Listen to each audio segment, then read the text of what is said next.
সবাইকে স্বাগত জানাচ্ছি আন্তর্জাতিক স্বেচ্ছাসেবী দিবস উপলক্ষে স্বেচ্ছাসেবার সাফল্য এবং এর চ্যালেঞ্জ নিয়ে আজকের এই ওয়েবিনারে আমরা এই আয়োজন করেছি ভলান্টারি সার্ভিস ওভারসিজ ভিএসও এবং দৈনিক প্রথম আলোর যৌথ উদ্যোগে। আপনারা সবাই জানেন, বিশেষ করে এই 2020 সালে করোনার আক্রমণের পরে সারা পৃথিবী আসলে একটা যুবধুবু পরিবেশে চলে গেছে। এখন সেখান থেকে বের হয়ে আসার চেষ্টা করছে। কিন্তু যে সময়ে আমরা এই লড়াইয়ে যুক্ত হয়েছি তখন আমরা দেখেছি একদল মানুষ যারা কিন্তু নিঃস্বার্থভাবে আমাদের দেশে শুধু নয় সারা পৃথিবীতে নানাভাবে মানুষের পাশে দাঁড়িয়েছে। এমনকি যেমন আমরা দেখেছি যে অনেক জায়গায় অনেকেই নিজের আত্মীয় স্বজনকে করোনা রোগীকে ফেলে চলে গিয়েছেন, তাদেরকে তারা পৌঁছে দিয়েছেন, চিরনিদ্রায় শুয়ে দিয়েছেন, খাবার পৌঁছে দিয়েছেন, হ্যাঁ, ওষুধ পৌঁছে দিয়েছেন। আবার এই যে আমপানের সময় আমরা দেখেছি তারা সেখানে ঘরবাড়ি বানিয়ে দেওয়ার কাজটা করেছেন। এই যে স্বেচ্ছাসেবকরা সারা পৃথিবী জুড়ে কাজ করেন, তাদেরকে সম্মাননা জানানো, তাদেরকে শ্রদ্ধা জানানো, তাদেরকে ধন্যবাদ দেওয়ার জন্য প্রতি বছর 5 ডিসেম্বর এই আন্তর্জাতিক স্বেচ্ছাসেবা দিবস পালিত হয়। সেই দিবসকে কেন্দ্র করে আমরা এই আয়োজনটা করেছি। আমি একটু আপনাদেরকে জানাই যে আমরা আসলে এই বছরের শুরু থেকে ভলান্টিয়ারদের নিয়ে নানা কর্মকাণ্ড করার চেষ্টা করেছি। তার মধ্যে একটা ছিল স্বেচ্ছাসেবা সম্মাননা। এই স্বেচ্ছাসেবা সম্মাননা 2019কে কেন্দ্র করে আমরা সারা দেশে অনেকগুলো প্রায় 11টি আয়োজন করেছি, যেখানে স্বেচ্ছাসেবকরা জড়ো হয়েছেন, তাদের কথাবার্তা বলেছেন এবং আমাদের প্ল্যান ছিল আমরা এবং ভিএসওর পক্ষ থেকে আমাদের একটা পরিকল্পনা ছিল যে আমরা সারা বছর ধরে ভলান্টিয়ারদের বিভিন্ন কাজের সাফল্য এবং তাদের যে কাজের পরিবেশ স্বীকৃতি এসব নিয়ে আমরা আমাদের কাজ অব্যাহত রাখবো।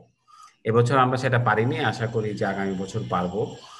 তো সেটারই ধারাবাহিকতায় আজকে আমরা এইভাবে অনুষ্ঠানটা আজকে করতে পারি যে আজকে এখানে আমরা যারা যুক্ত রয়েছি তারা যদি বা প্রত্যেকে একটু যদি নিজের পরিচয় 1 মিনিটে দিয়ে দেই, একদম সংক্ষেপে যে নামটা এবং কোত্থেকে আসছেন এটুকু যদি শুধু বলেন, তাইলে আমার মনে হয় যে বাকিদের জন্য এটা একটু সুবিধাজনক হবে। তারপর আমরা মূল আলোচনায় চলে যাব। স্যার আমি আজকে অনুরোধ করবো, আমাদের সঙ্গে যুক্ত রয়েছেন যুব উন্নয়ন অধিদপ্তরের মহাপরিচালক স্যার, আপনি যদি একটু শুরুতে 1 মিনিট বলেন, তারপরে আমরা অন্যদের পরিচয়টা জেনে নিই। আসসালামু আলাইকুম, আমার নাম আখতারুজ্জামান খান কবির, আমি মহাপরিচালক যুব উন্নয়ন অধিদপ্তর। ধন্যবাদ স্যার। সালাউদ্দিন ভাই।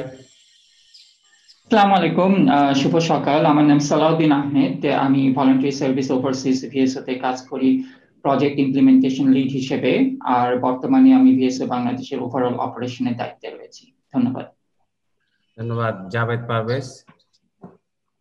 আসসালামু আলাইকুম এবং শুভেচ্ছা সবাইকে। আমি জাভেদ, একটা বেসরকারি কোম্পানিতে কাজ করি। পাশাপাশি আমরা ড্রিমস ফর টুমরো নামে একটা স্বেচ্ছাসেবী সংগঠন নিয়ে সারা দেশে কাজ করছি। এখন আমাদের মূল লক্ষ্য হচ্ছে হাই স্কুল সেকেন্ডারি লেভেলের ছেলেমেয়েদের মধ্যে লিডারশিপ, ভ্যালু এবং ড্রিম এই তিনটা ইনস্টল করা। ধন্যবাদ। ডক্টর তুহিন ওয়াদুদ।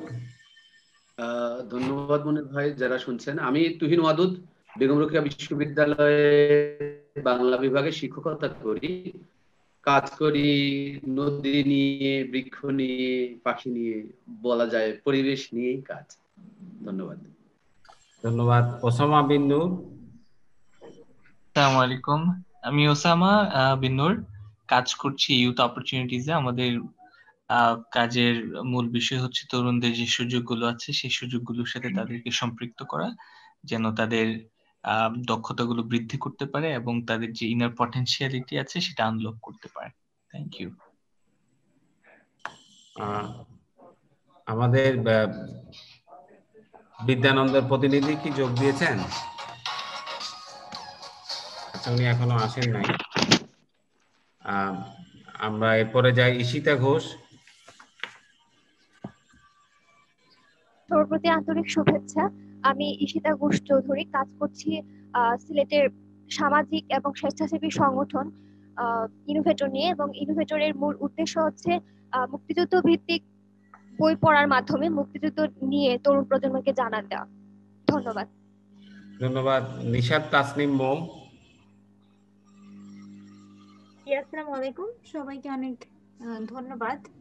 আমি রাজশাহীতে কাজ করছি। রাজশাহী মেডিকেল কলেজের ছাত্রছাত্রীদের নিয়ে একটি সংগঠন এসব পড়তে শিখে নিয়ে আমরা কাজ করছি বস্তির যে বাচ্চাগুলো, বিশেষ করে যারা প্রাইমারি এবং যারা হাই স্কুলের বয়সী বাচ্চারা, তারা যেন তাদের পড়াশোনার সাথে সম্পৃক্ত থাকে, পড়াশোনা থেকে যেন তারা এখান থেকে যেন ছুটে না যায়। এই জন্য আমরা চেষ্টা করি যে তাদের শুক্রবার করে পড়ানো এবং তাদের যে পড়াশোনার সামগ্রী এগুলো বিতরণ করার জন্য। আমরা গত 4 বছর ধরে এই সংগঠনটি নিয়ে কাজ করছি। ধন্যবাদ। ধন্যবাদ। ইলিয়াস আলী।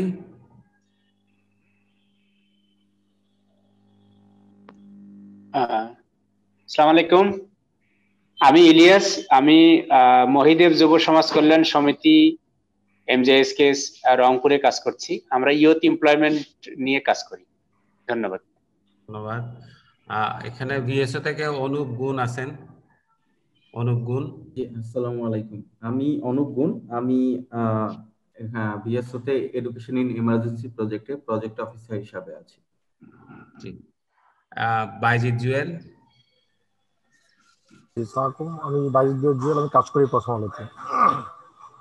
শুভাশিস শুভ।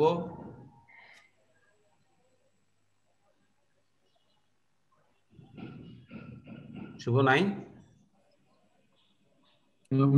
হেডফোনে একটু ঝামেলা হচ্ছে। আচ্ছা আচ্ছা। আমাদের বন্ধু সভা সভাপতি মুমিত আল রশিদ। সবাইকে শুভেচ্ছা। আমি ডক্টর মুমিত আল রশিদ। আমি শিক্ষকতা করি ঢাকা বিশ্ববিদ্যালয় এবং প্রথম আলো বন্ধুসভা জাতীয় পরিচালনা পর্ষদের সভাপতি হিসেবে দায়িত্ব পালন করছি এবং আমরা সারা দেশে 115টি বন্ধুসভা নিয়ে বিভিন্ন সামাজিক এবং বিভিন্ন দুর্যোগকালীন সময়ে বিভিন্ন সময় সারা বছর ব্যাপী কাজ করে যাচ্ছি আর্থিক মানসিক উৎকর্ষ সাধনে। ধন্যবাদ। আমাদের শাহপরান তুষার।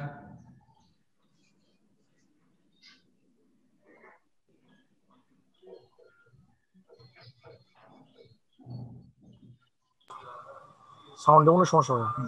জি, আসসালামু আলাইকুম, আমি শাহপুরান তুষার। আমি কাজ করছি প্রথম হলো ইভেন্ট এন্ড অ্যাক্টিভিশনে। আচ্ছা, আমরা প্রায় সবাইকে পেয়েছি। আমাদের সঙ্গে যুক্ত হবেন পেইড ফরওয়ার্ড বাংলাদেশের বাদল সৈয়দ। বাদল সৈয়দ স্যারকে এসছেন?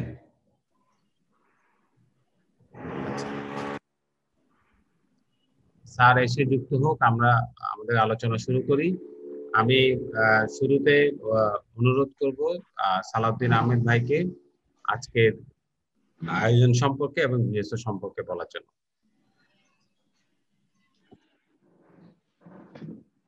ধন্যবাদ মনির ভাই।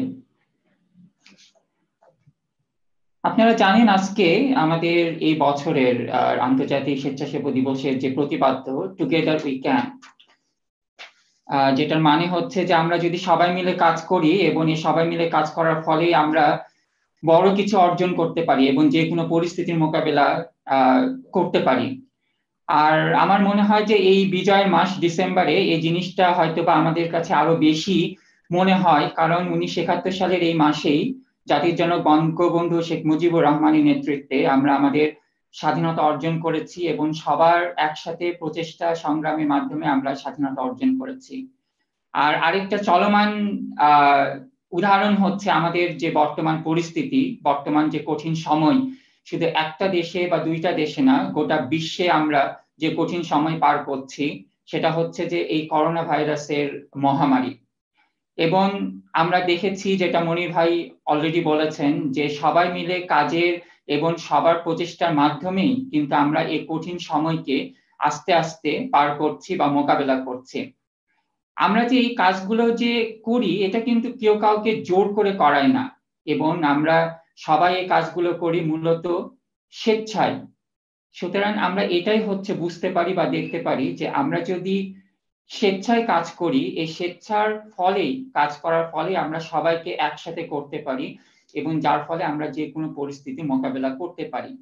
আমাদের আজকের বৈঠকের মূলত এটাই উদ্দেশ্য, যে আমরা এই স্বেচ্ছাসেবার মাধ্যমে আরো কিভাবে আমাদের উন্নয়নকে ত্বরান্বিত করতে পারি এবং আমরা সবাইকে কিভাবে আরো একাগ্র করতে পারি আমাদের এই কাজের সাথে। আমি সবাইকে স্বাগত জানাচ্ছি আমাদের আজকের এই বৈঠকে, ভিএসও এবং প্রথম আলো যৌথভাবে আমরা এই বৈঠক আয়োজন করছি।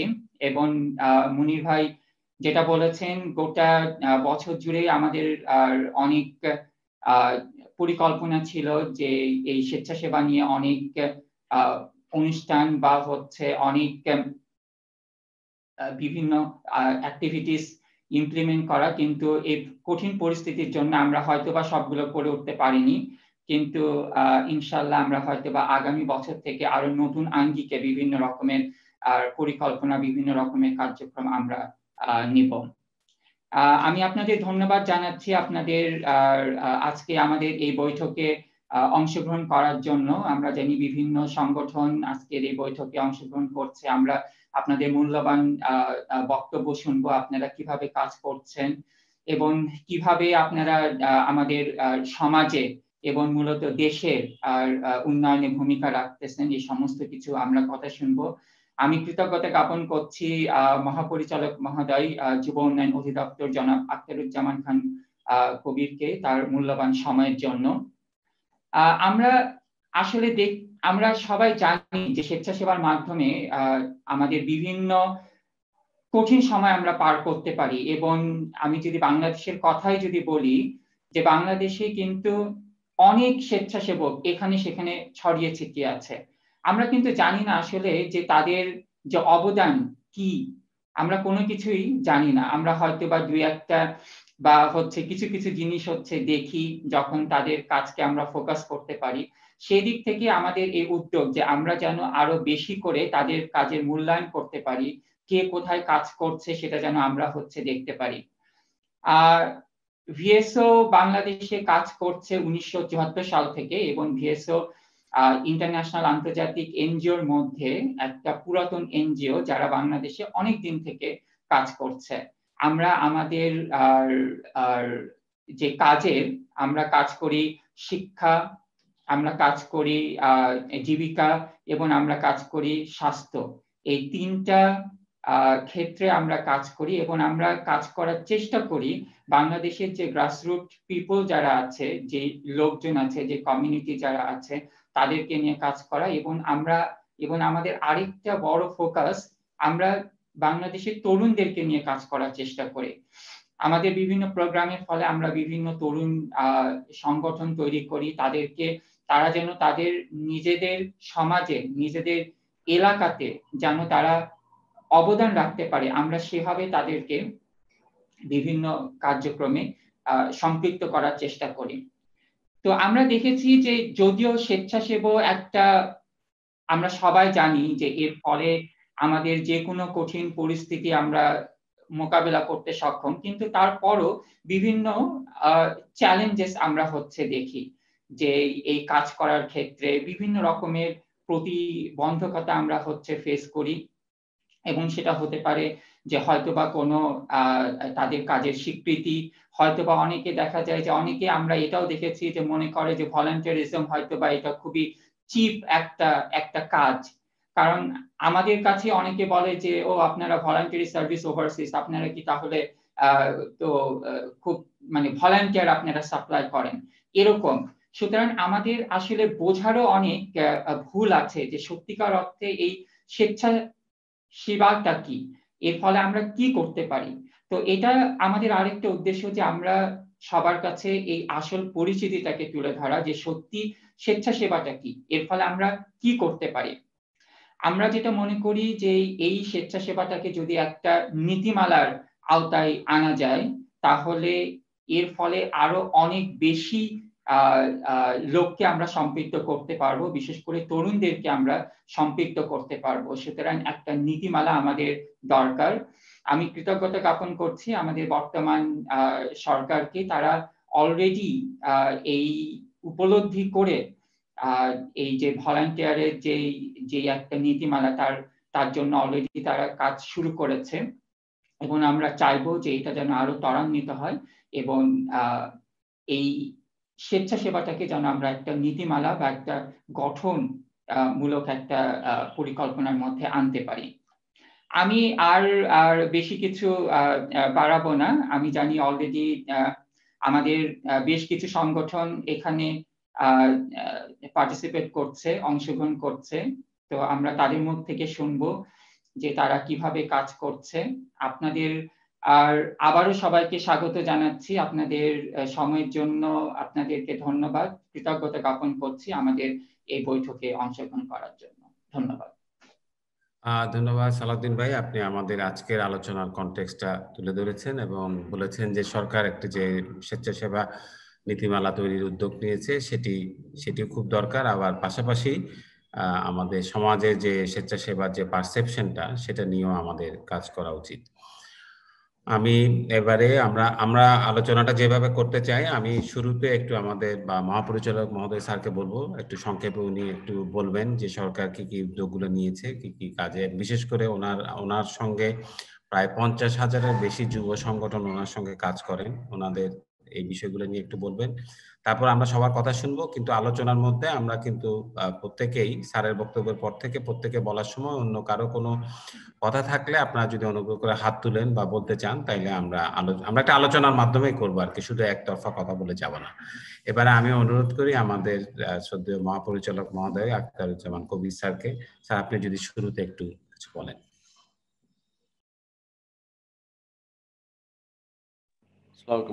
জাস্ট একটু মিনিট, আমাকে একটা মিনিট সময় দিন।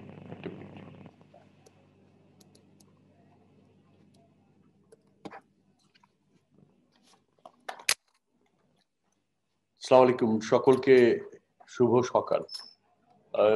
প্রথম আলো এবং ভিএসও যে যৌথ এই আলোচনা সভায় যারা উপস্থিত হয়েছেন সবাইকে জানাচ্ছি যুব উন্নয়ন অধিদপ্তরের পক্ষ থেকে শুভেচ্ছা এবং ধন্যবাদ। আপনারা আমাদেরকে ডেকেছেন। প্রথমেই আমি ধন্যবাদ দিতে চাই ভিএসওর সালাউদ্দিন ভাইকে, চমৎকার করে বলেছেন। আসলে ভলান্টিয়ার নিয়ে আমাদের মনে অনেক সংশয় রয়েছে এবং আমরা এটাকে খুব ছোট করে দেখি। যেমন অনেকেই বলি যে যার কোনো কাজ টাজ নেই, সে সোশ্যাল ওয়ার্ক করে, ভলান্টিয়ারিজম করে, ঘরের খেয়ে বোনের মোষ তাড়ায়, হ্যাঁ, এরকম মানে খুবই ছোট করে দেখি আসলে। কিন্তু এটা কিন্তু আমাদের এই সমাজের ভিতরে, আমাদের এই কালচার, আমাদের বাংলাদেশের যে কালচার, আমাদের যে সমাজ ব্যবস্থা, সেখানে কিন্তু অনেক বছর ধরে এটা প্রথিত। এবং সবচেয়ে বড় প্রমাণটি হচ্ছে বাংলাদেশের মহান মুক্তিযুদ্ধে যারা আসলে ঝাঁপিয়ে পড়েছিল দেশমাতৃকার রক্ষার্থে, জাতির জনক বঙ্গবন্ধু শেখ মুজিবুর রহমানের ডাকে। ইনিশিয়ালি কিন্তু সবাই ছিল ভলান্টিয়ার, কোনো কিছুর প্রাপ্তির বিনিময়ে নয়, দেশকে ভালোবাসে, দেশকে মুক্ত করতে চায়, এই ছিল চেতনা, এই ছিল তাদের ভেতরকার যে তেজ সেটি। আমাদের সালাউদ্দিন ভাই যেটি বলেছেন, আমরা আসলে যুব উন্নয়ন অধিদপ্তর কি করি, আমরা একটু আগে মনির ভাই যেটি বললেন, আসলে অত না, আমাদের প্রায় 24,000-এর মতো যুব সংগঠন রয়েছে যারা এনলিস্টেড এবং রেজিস্টার্ড সারা বাংলাদেশে, তাদের সাথে আমরা কাজ করি। এটি হচ্ছে অফিসিয়াল ফিগার, কিন্তু যদি অ্যাক্টিভ বলি, অ্যাক্টিভ কিন্তু এতগুলো নেই। বেশ কিছু যুব সংগঠন যে কোনো কারণে হোক, আমাদের আগ্রহের খানিকটা ঘাটতি অথবা তাদের কর্ম প্রচেষ্টা বা কর্ম করার সুযোগের অভাবের জন্য কিছুটা থমকে গিয়েছে। আমরা চেষ্টা করছি এই বছরের প্রথম থেকেই তাদেরকে আবার অ্যাক্টিভেট করার জন্য। কোভিড কিন্তু আমাদেরকে দুটো জিনিস দিয়েছে। একটি হচ্ছে দিয়েছে যেরকম আমাদের মধ্যে একটি ভীতি জাগিয়েছে, আমাদের মেন্টাল হেলথকে দারুণভাবে নাড়া দিয়েছে, আমাদেরকে একটি ভীষণ অনিশ্চয়তার মধ্যে ফেলে দিয়েছে। একইভাবে কোভিড কিন্তু আমাদের অনেকগুলো অপরচুনিটির জানালা খুলে দিয়েছে। আমরা কিন্তু ডিজিটাল বাংলাদেশের যে জায়গাটিতে আজকে এসেছি, আজকে যে ভার্চুয়াল ফরম্যাটে যে প্ল্যাটফর্মে কথা বলছি সবাই মিলে, এটি কিন্তু কোভিড আমাদেরকে দিয়েছে। সারা বাংলাদেশ জুড়ে আমরা কিন্তু সবাই করছি কম বেশি, যদিও এটা নিয়ে কথা রয়েছে যে হয়তো প্রত্যন্ত অঞ্চলে এই সুযোগটি আদৌ কতটা রয়েছে। সেই জায়গাটি কিন্তু আমরা সবাই মিলে কাজ করছি। এবং আরেকটা বিষয়, সবচেয়ে বড় যে বিষয় মনির ভাই প্রথমেই বলেছেন, ভলান্টিয়াররা এই কোভিডে প্রথমে যারা রেসপন্স করেছেন তারা কিন্তু সবাই ভলান্টিয়ার। আমাদের চিকিৎসক বৃন্দ, আমাদের হেলথ ওয়ার্কার, আমাদের সেনাবাহিনী থেকে শুরু করে নিরাপত্তা বাহিনী, বাংলাদেশ পুলিশ এবং আমাদের অন্যান্য যারা রয়েছে, একই সাথে মহল্লা এবং বিভিন্ন যুব সংগঠন, আজকে অনেক যুব সংগঠনকে আমরা দেখতে পাচ্ছি যারা শুধু ঢাকা না, সারা বাংলাদেশ জুড়ে কাজ করছেন। তারা কিন্তু নিজ দায়িত্বে বেরিয়ে গিয়েছেন, হ্যান্ড স্যানিটাইজার দিয়েছেন, মাস্ক দিয়েছেন। ইভেন অনেকে ইনিশিয়াল স্টেজে যখন পিপি নিয়ে নানাবিধ কথা হচ্ছিল, পিপি তৈরি করে মেডিকেল হাসপাতালগুলোতে দিয়েছেন, ডক্টরদেরকে দিয়েছেন এবং খাদ্য পৌঁছে দিয়েছেন। সবচেয়ে বড় হচ্ছে সেগমেন্ট আমাদের মিডল ক্লাস বা লোয়ার মিডল ক্লাস, যারা আসলে কারোর কাছে চাইতে পারে না, সবচেয়ে যে অংশটি আমাদের ভালনারেবল অংশ, তাদের কিন্তু রাতের বেলা আমাদের ভলেন্টিয়াররা খাবার তাদের কাছে পৌঁছে দিয়েছেন, তাদেরকে নানাবিধ সাপোর্ট করেছে। ইভেন আমরা দেখতে পেয়েছি ঢাকায় বিভিন্ন মহল্লাতে যাদের বাজারের জন্য যাদের বাসায় কোভিড পেশেন্ট ছিলেন বা যারা বেরোতে চাচ্ছিলেন না, তাদেরকেও কিন্তু আমরা যে কোনো সময় খাবার পৌঁছে দিয়েছি, আমাদেরই ভলান্টিয়ার পৌঁছে দিয়েছি, বাংলাদেশের এই ছেলেরাই। যুব উন্নয়ন অধিদপ্তর কিন্তু 18 থেকে 35 বছর ছেলে মেয়েদেরকে কাজ করে। আমরা আসলে মূলত কাজটি করি সেটিতে স্কিল নিয়ে কাজ করি, আমরা ট্রেনিং দিয়ে থাকি সারা বাংলাদেশে। 71 ট্রেনিং ইনস্টিটিউটে আমরা 72 প্রতিষ্ঠানিক এবং অপ্রতিষ্ঠানিক ডিফারেন্ট সর্ট অফ ট্রেনিং আমরা প্রোভাইড করে থাকি দুটো ক্যাটাগরিতে, একটি হচ্ছে এগ্রো বেসড আর একটি হচ্ছে ভোকেশনাল টেকনিক্যাল নেচারের ট্রেনিং আমরা প্রোভাইড করে থাকি। আমরা কিন্তু সফট লোনও দিয়ে থাকি, যদিও আমাদের লোনের পরিমাণটি খুব বেশি নয়, 60,000 থেকে শুরু করে 1 লক্ষ। বাই দিস টাইম আমরা কর্মসংস্থান ব্যাংকের সাথে একটি এমইউ করেছি, যেখানে 5 লক্ষ টাকা পর্যন্ত ঋণের সেই সুযোগটি রয়েছে।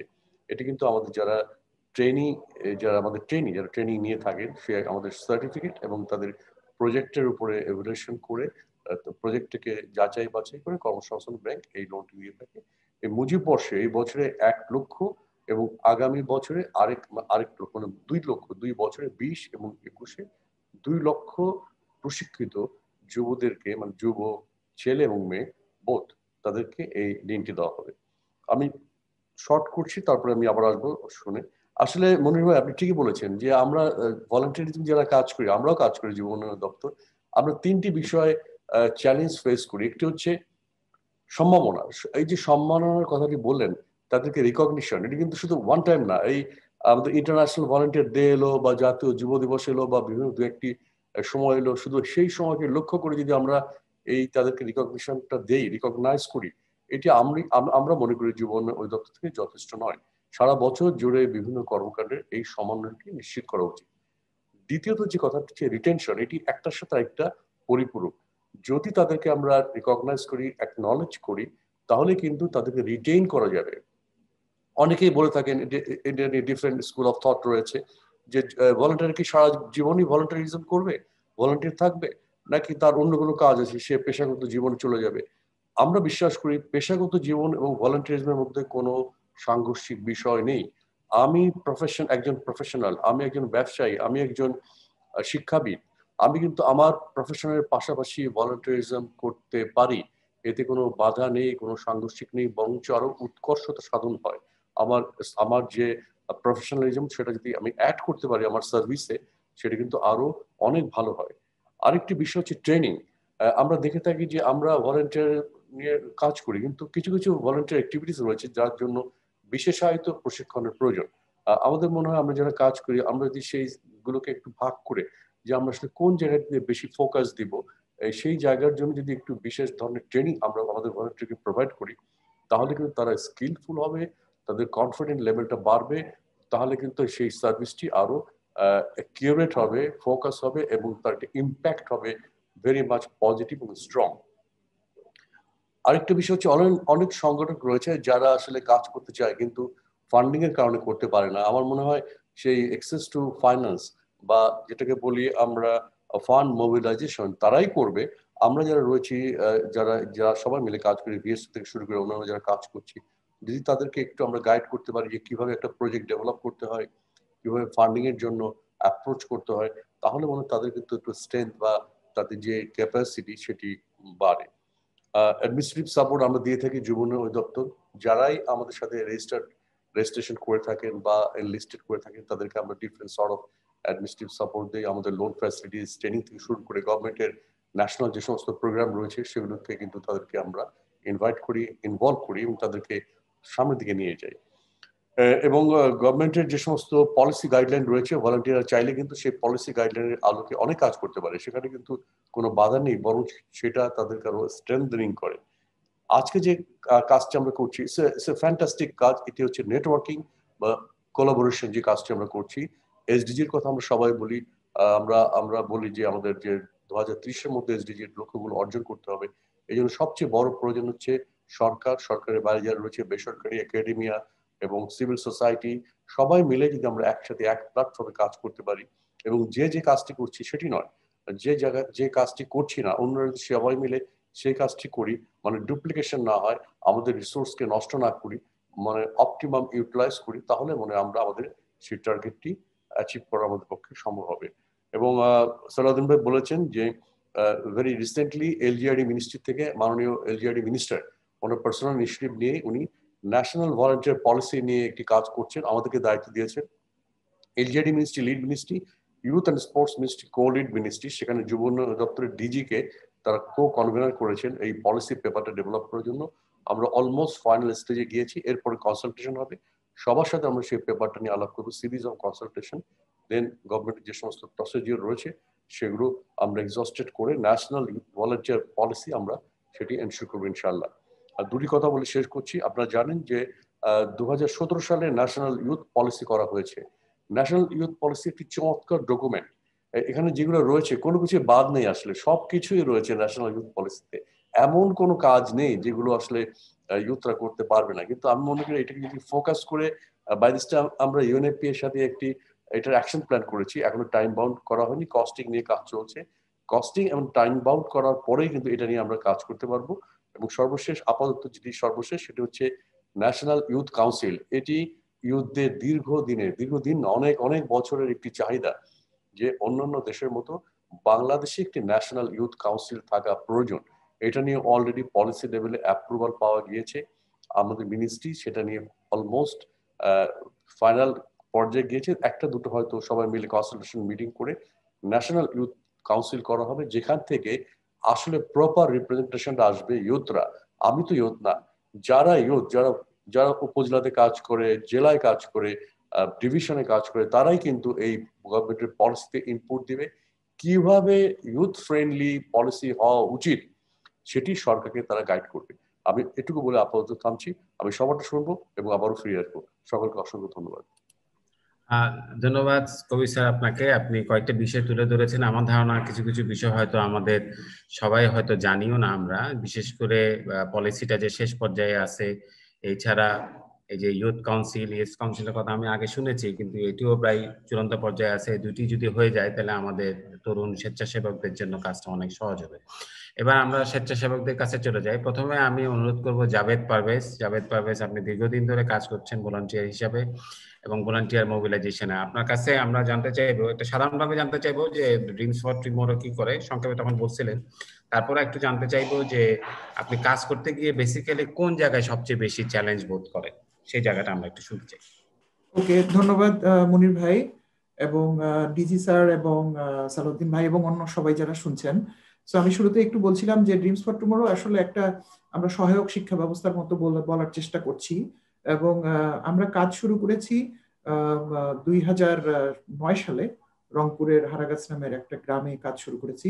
আমি তুহিন ওয়াদুদ স্যার নিশ্চয়ই চিনবেন জায়গাটা। সো সেখানে আমরা 5 বছর কাজ করেছিলাম এবং একটা প্রুফ অফ কনসেপ্ট নিয়ে আমরা কাজ করছিলাম ওই সময়টায়। এবং তারপর যখন আমরা দেখলাম যে এটা কাজ করে, এক্ষেত্রে প্রথম আলো আমাদেরকে নানাভাবে সহযোগিতা করেছে পুরো সময় জুড়ে। এবং আমার মনে আছে 2011 সালে একটা বিশেষ প্রতিবেদনও প্রকাশিত হয়েছিল আমাদের সেই প্রত্যন্ত অঞ্চলের লাইব্রেরিটাকে নিয়ে।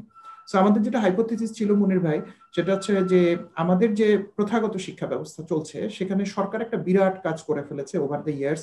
আমাদের প্রত্যন্ত অঞ্চল পর্যন্ত কিন্তু ছেলেমেয়েরা এখন স্কুলমুখী, তারা পড়াশোনা করছে। কিন্তু যে জায়গাটা একটু খটকা লাগছে আমাদের, এবং আমরা মনে করি যে সবাই এখন আমরা আস্তে আস্তে সেখানটা একমত হচ্ছি, সেটা কোয়ালিটি অফ এডুকেশনের জায়গাতে হয়তোবা সবাই শুধু সিজিপিএ মুখী পড়াশোনা করছে।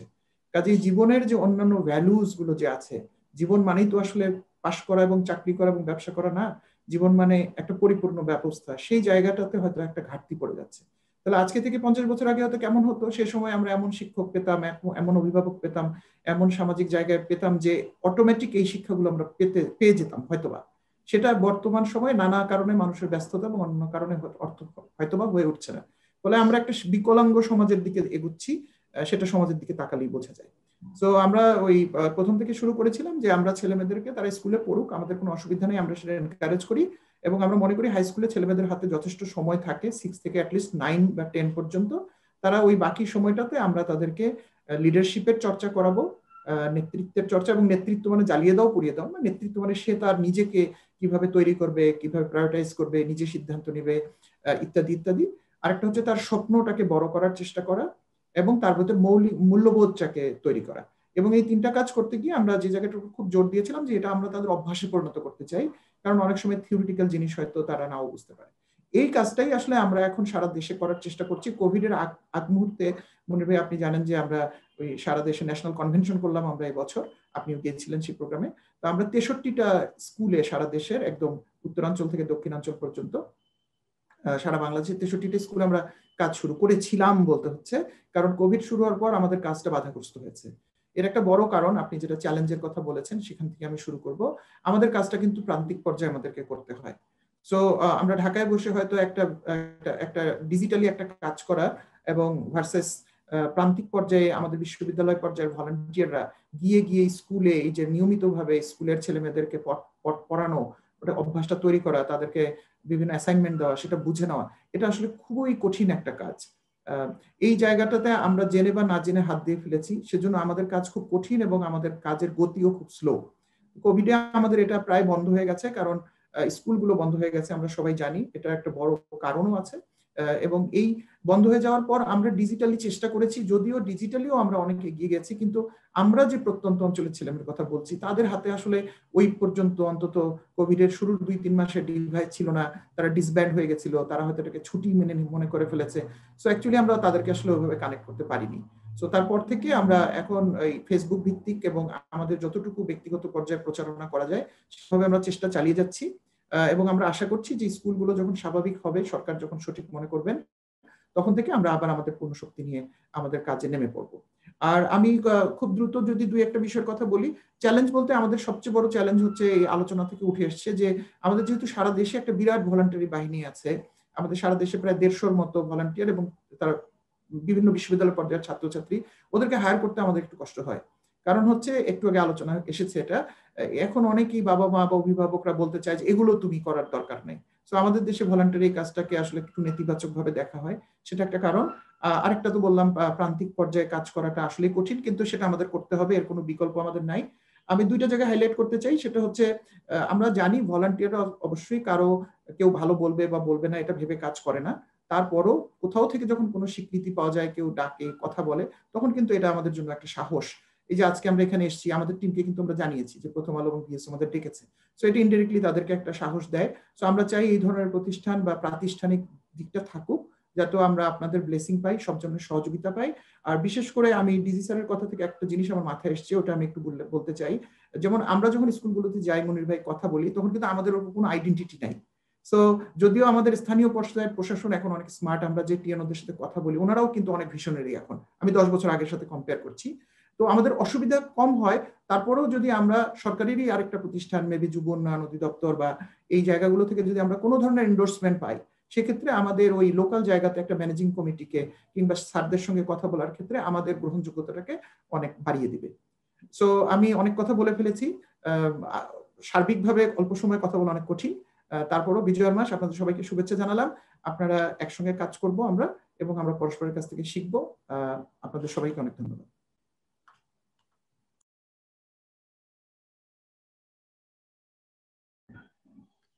ধন্যবাদ জাভেদ পারভেজ। অনেকগুলো বিষয়ের মধ্যে শেষের প্রশ্নটার একটা জবাব আমি হয়তো দিতে পারি। সেটি হচ্ছে যে আপনাদের প্রতিষ্ঠান যদি কোথাও নিবন্ধন করা থাকে সমাজ কল্যাণ বা যুব উন্নয়ন অধিদপ্তরে, তাহলে হয়তো এই জায়গাটাতে কিছুটা কাজে লাগে। তবে অনেক সময় আমরা দেখেছি আমাদের নিজেদের একটি প্রতিষ্ঠান আছে বাংলাদেশ ওপেন সোর্স নেটওয়ার্ক, সেটার জন্য আমরা এখন আমাদের একটা সার্টিফিকেট দরকার। সো কাউন্সিলরকে আসলে বোঝানোটা কঠিন, উনি আসলে বুঝতে চান না যে আসলে এত কাজ কেন ভলান্টিয়াররা করবে। ওনার বক্তব্য হলো যে আপনি এখান থেকে কত টাকা পান। আমি যখন ওনাকে বলি যে আমি তো এখানে কোনো টাকা পাই না, এটা বরং আমার পকেটে টাকা দিয়ে এটা করতে হয়, তখন এটা উনি মানতে রাজি না। উনি বলেন যে না, এটা কি, আমি তো ঠিক বুঝতে পারতেছি না। এই জায়গাগুলা যত বেশি আমাদের আলোচনা হবে, যত বেশি জিনিসগুলো সামনে আসবে, তত হয়তো একটু সুবিধা হবে। আমরা এটা স্যারের মাথায় দিয়ে রাখলাম, স্যারের কাছ থেকে আমরা শেষে আবার একটু শুনবো যে এই জায়গায় আমরা স্বেচ্ছাসেবী সংগঠনগুলোকে কিভাবে সাহায্য করতে পারি। আমি এবার যেতে চাই ওসামা বিন নূর। ওসামা দীর্ঘদিন ধরে ইউথদের নিয়ে কাজ করছেন, ইউথ অপরচুনিটিস নিয়ে। আপনার কাছ থেকে শুনতে চাই যে বিশেষ করে আপনি তো ডিজিটাল মাধ্যমে কাজ করেন, আবার তরুণদের সরাসরি নিয়েও কাজ করেন। এই ডিজিটাল মাধ্যমে স্বেচ্ছাসেবার কাজটা করতে গিয়ে কি ধরনের সমস্যাটা পড়ে? আর এই ফাঁকে আমি একটু জানাই রাখি, আমাদের সঙ্গে যুক্ত হয়েছেন পেইড ফরওয়ার্ড বাংলাদেশের বাদল সৈয়দ স্যার। আমরা স্যারের কাছে আসবো যখন, তখন স্যারের পরিচয়টা আবার একটু শুনে নিব। ওসামা বিন নূর।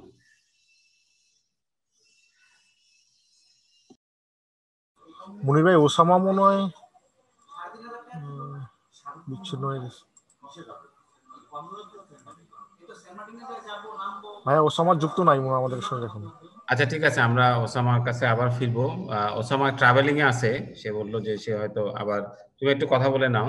তাহলে আমরা এবার চলে যাই ঈশিতা ঘোষ। ঈশিতা ঘোষের কাছে যাই। ঈশিতা ঘোষ কাজ করছেন সিলেটে মুক্তিযুদ্ধ নিয়ে, মুক্তিযুদ্ধের ইতিহাস নিয়ে। আমরা তার কাছ থেকে দুটো বিষয় শুনতে চাইবো। একটা হচ্ছে যে যখন কাজ করতে চান, হ্যাঁ, তখন কি ধরনের মানে সাড়া পান, কিভাবে লোকজন আপনাদেরকে অ্যাকসেপ্ট করে, আর কি ধরনের চ্যালেঞ্জ আপনারা বোধ করেন। ঈশিতা ঘোষ সিলেট থেকে। আমি সিলেট ইনোভেটর থেকে বলছি। আমরা আসলে মুক্তিযুদ্ধ ভিত্তিক বই পড়ানোর মাধ্যমে মুক্তিযুদ্ধের সঠিক ইতিহাস তরুণ প্রজন্মের কাছে তুলে দেওয়ার জন্য আমরা কাজ করছি। তো আপনি যেটা বললেন যে চ্যালেঞ্জ আসলে যেটা যে আমরা যে স্কুল পর্যায়ে বা কলেজ পর্যায়ে যে বাচ্চাদের যে বই পড়া উৎসব করা হয়, ওইটার মধ্যে যে আমরা রেজিস্ট্রেশনের জন্য যাই, তো ওইটা হচ্ছে যে বাচ্চাদেরকে বই মুখী করাটা একটা আমাদের কাছে একটা চ্যালেঞ্জ। আর সারা তো আমরা আসলে 2006 সাল থেকে ইনোভেটর কাজ করে আসছে, তো সারা মোটামুটি পাওয়া যায়, কিন্তু দেখা যায় যে গ্রহণযোগ্যতা যেটা স্কুল পর্যায়ে বা শহর ভিত্তিক যেটা, ওটার ক্ষেত্রে আমরা একটা চ্যালেঞ্জের মুখোমুখি হই। তো করোনাকালীন সময়ে আমরা যেটা করেছি যে অনলাইন ভিত্তিক বই পড়ার আয়োজন করেছি, যাতে করে আমরা মানসিক স্বাস্থ্যের চিন্তা করে। করোনা তো একটা ভীতি তৈরি করেছিল, এখনো সেই ভীতিটা রয়ে গেছে। তো যাতে করে করোনাকালীন সময়ে মানুষ কিছুটা হলেও একটু ভীতি থেকে একটা, কারণ এক একটা বই এক একটা জগৎ, যেন সাময়িকভাবে হলেও যেন একটু ভীতিকর পরিস্থিতি থেকে দূরে থাকতে পারে, সেই চিন্তা করে আমরা বিভিন্ন রকম বই তুলে ধরেছি এবং বই পড়ার মাধ্যমে আমরা প্রতিযোগিতা করে সেটা ছিল যে সবার জন্য উন্মুক্ত। এবং আমি প্রথম আলোকে ধন্যবাদ জানাতে চাই, কারণ প্রথম আলো সাপ্তাহিক যে ছুটির দিনে, ওইটার মধ্যে 2017 সালের 2 ডিসেম্বর ইনোভেটর নিয়ে একটা বড় আকার একটা প্রতিবেদন করা হয়েছিল। তো ওইটা আমাদের জন্য একটা অনুপ্রেরণার জায়গা আসলে। ধন্যবাদ প্রথম আলোকে। এইটুকুই, ধন্যবাদ। ধন্যবাদ ঈশিতা ঘোষ। এবং সেই সঙ্গে আমার মনে হয় যে আমরা ইয়ার কাছ থেকে, জাভেদ পারভেজ এবং এখন ঈশিতার কাছ থেকে যেটা জানলাম, সেটা হচ্ছে যে কোনো না কোনো ফর্মে যদি একটা স্বীকৃতি পাওয়া যায়, একটা পরিচিতি পাওয়া যায়, তাহলে স্বেচ্ছাসেবকরা অনেক বেশি উৎসাহী হয়। যেহেতু তারা টাকার বিনিময়ে কাজ করে না, তারা নিজের মনের আনন্দে কাজ করে, কাজে যে কোনো স্বীকৃতি তাদেরকে এগিয়ে নিয়ে যায়। দেখা যায় যে অন্যরাও এগিয়ে আসে যাদের মনে স্বেচ্ছাসেবার জন্য।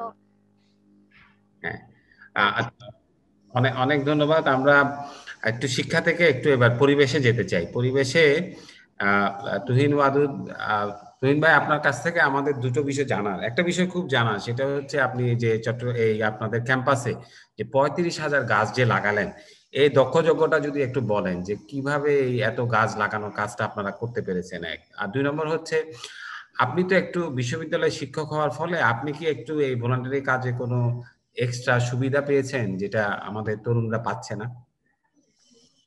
আচ্ছা, ধন্যবাদ যারা শুনছেন এবং সারা পৃথিবীতে যারা স্বেচ্ছাসেবায় কাজ করেন, আজকের এই দিনে তাদের সবাইকে আমি শুভেচ্ছা জানাই। মনির ভাই, গাছ লাগানোর ইতিহাসটা খুব আমার জন্য অনুকূল ছিল না, ভীষণ প্রতিকূল ছিল। আপনি যেটা বলছেন যে বিশ্ববিদ্যালয়ের শিক্ষক হওয়ার কারণে কিছুটা আনুকূল্য পেয়েছে কিনা কোথাও, এটি তো এখন সবাই জানেন যে বিশ্ববিদ্যালয়ের ভিতরের পরিবেশগুলো এখন অনেক ক্ষেত্রে খুব সংকটপূর্ণ। এবং আমি যেভাবে আসলে গাছটা লাগিয়েছি আমি একটু বলি এই কারণে, আমি এই কথাটা একটু গল্প করে অনেকখানি বলি যে মানুষ যেন আরো উৎসাহিত হন, অনুপ্রাণিত হন। আজকের দিনে আমার দাঁড়িয়ে যখন এই ক্যাম্পাসে আছি, আমি একদম দেখছি এখানে মানে সবুজে সবুজ। হ্যাঁ, মানে আমার মনে হয় যে একটু সুযোগ থাকলে দেখাই দিতাম ক্যামেরাটা ধরে আর কি। যা হোক, তো এই যে 35,000 গাছ লাগিয়েছি, গাছ লাগানোর ব্যাপারে আমার আগ্রহটা আমার শৈশবের। আমার বড় ভাইয়ের বিয়ে হয়েছে, গেট ধরে টাকা পেয়েছি, সেই টাকায় গাছ লাগিয়েছি। আমি অনেক বাড়িতে বিয়ের সময় আমি হয় বই না হলে গাছ। আমার বিয়ে বাড়িতে আমার উপহার বলতে হয় গাছ নিয়ে যাই, না হলে আমি বই নিয়ে যাই। তো গাছ নিয়ে গেছি কত জায়গায়, কত রকম ঠাট্টা রসিকতা হয়েছে, সেই সব বাড়িতে এখন বড় বড় গাছ হয়েছে। তো আমি ক্যাম্পাসে যখন আমাদের 2013 সাল, মানে 9 সালের ক্যাম্পাস, 13 সাল পর্যন্ত খাখা মরুভূমি ছিল, তখন আমরা এই গাছ লাগানো শুরু করি। প্রথম বছর যখন 1000 গাছ লাগানোর জন্য আমরা উদ্যোগ নেই, তখন আমাদের মনটা খুব দুরু করছিল। আমাদের মনে হয়েছিল 1000 গাছ লাগাতে পারবো, এটা শুনে লোকজনকে হাসাহাসি করবে। আমরাই কিন্তু 2013 সাল থেকে 2020 সালে এসে 35,000 গাছ লাগিয়েছি। এবং এই গাছ লাগানোয় সবচেয়ে বড় অসুবিধাটা ছিল যে আমি বিশ্ববিদ্যালয়ে চাকরি করি, যেহেতু প্রশাসন কিছু করলে আমার চরিত্রগত কারণে, বৈশিষ্ট্যগত কারণে সেসবের সমালোচনা করি, ফলে আমার কিন্তু এটার খুব বিরোধ ছিল। কিন্তু আজ অব্দি আমি কোনোদিন কারোর কোনো কথার উত্তর দেইনি।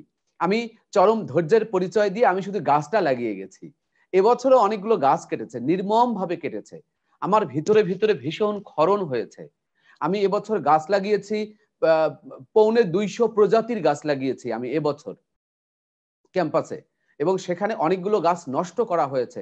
আমি কিচ্ছু না বলে সহ্য করে গিয়েছি। কিন্তু এই গাছ লাগানোর ক্ষেত্রে যেহেতু স্বেচ্ছাসেবা বলছি, আমার নিজের অর্থ বিনিয়োগ আছে, সময় বিনিয়োগ আছে, শ্রম বিনিয়োগ আছে, একটা পাগলামি বলা যেতে পারে, কিন্তু মানুষ কিন্তু আমাকে খুব সহযোগিতা করেছে। এই আমি গাছগুলো মানুষের কাছে চেয়েছি, কতভাবে মানুষ গাছ সংগ্রহ করে দিয়েছেন। মোকাররম হোসেন, তিনি সারা দেশ থেকে এবছর দুর্লভ প্রজাতির প্রায় 100 গাছ আমাকে সংগ্রহ করে দিয়েছেন। সেই গাছ কিন্তু আমি লাগিয়েছি। তো এগুলো হচ্ছে গাছ লাগানোর অভিজ্ঞতা। আমি কিছু কর্মচারীকে মানসিকভাবে প্রস্তুত করেছিলাম। আমার যখন একবার খুব টাকা পয়সা খরচ হচ্ছিল, এই 5-6 জন কর্মচারী আমাকে বলছেন, স্যার একদিনের এই লেবারের টাকা আমরা দিতে চাই। মনির ভাই, আমার চোখে জল এসেছিল। তারা কাজ করছে, আবার তারা টাকা দিতে চাইছে। আমি মানে আক্ষরিক অর্থেই চোখে জল আসা। আমি ওদের বলেছিলাম যে তোমরা টাকা দিতে চাও কেন, তোমরা তো কাজ করছো। ওরা বলছে, স্যার আপনি এত টাকা খরচ করছেন, আমরা 1 টাকাও খরচ করছি না স্যার। পরে আমি বললাম, দেখো তোমরা যেটা করছো আমার চেয়ে অনেক বেশি। আমি ওদের বুঝিয়েছি এই গাছগুলো আমাদের সন্তানের মতো, এবং একদম প্রায় মরে যাওয়া গাছ যখন আমরা পানি দিয়ে দিয়ে প্রথম যখন 2টো পাতা বের হয়, এটার যে আনন্দ, মানে একদিন আমার কর্মচারী ফোন দিয়ে বলতেন, স্যার গাছের 2টা পাতা আসছে স্যার। মানে একটা গাছের 2টো পাতা বের হওয়ার একটা আনন্দ, সেটা কিন্তু আমরা উপলব্ধি করেছি। এবং এভাবে আমরা শুধু এখানে না, আমরা বাইরেও গাছ লাগাই, শুধু ক্যাম্পাসে না। এবছর আমি মনির ভাই আরেকটা বিষয় বলি, নদীর কথাটা একটু বলতে চাই। মনির ভাই বলবো? হ্যাঁ বলেন।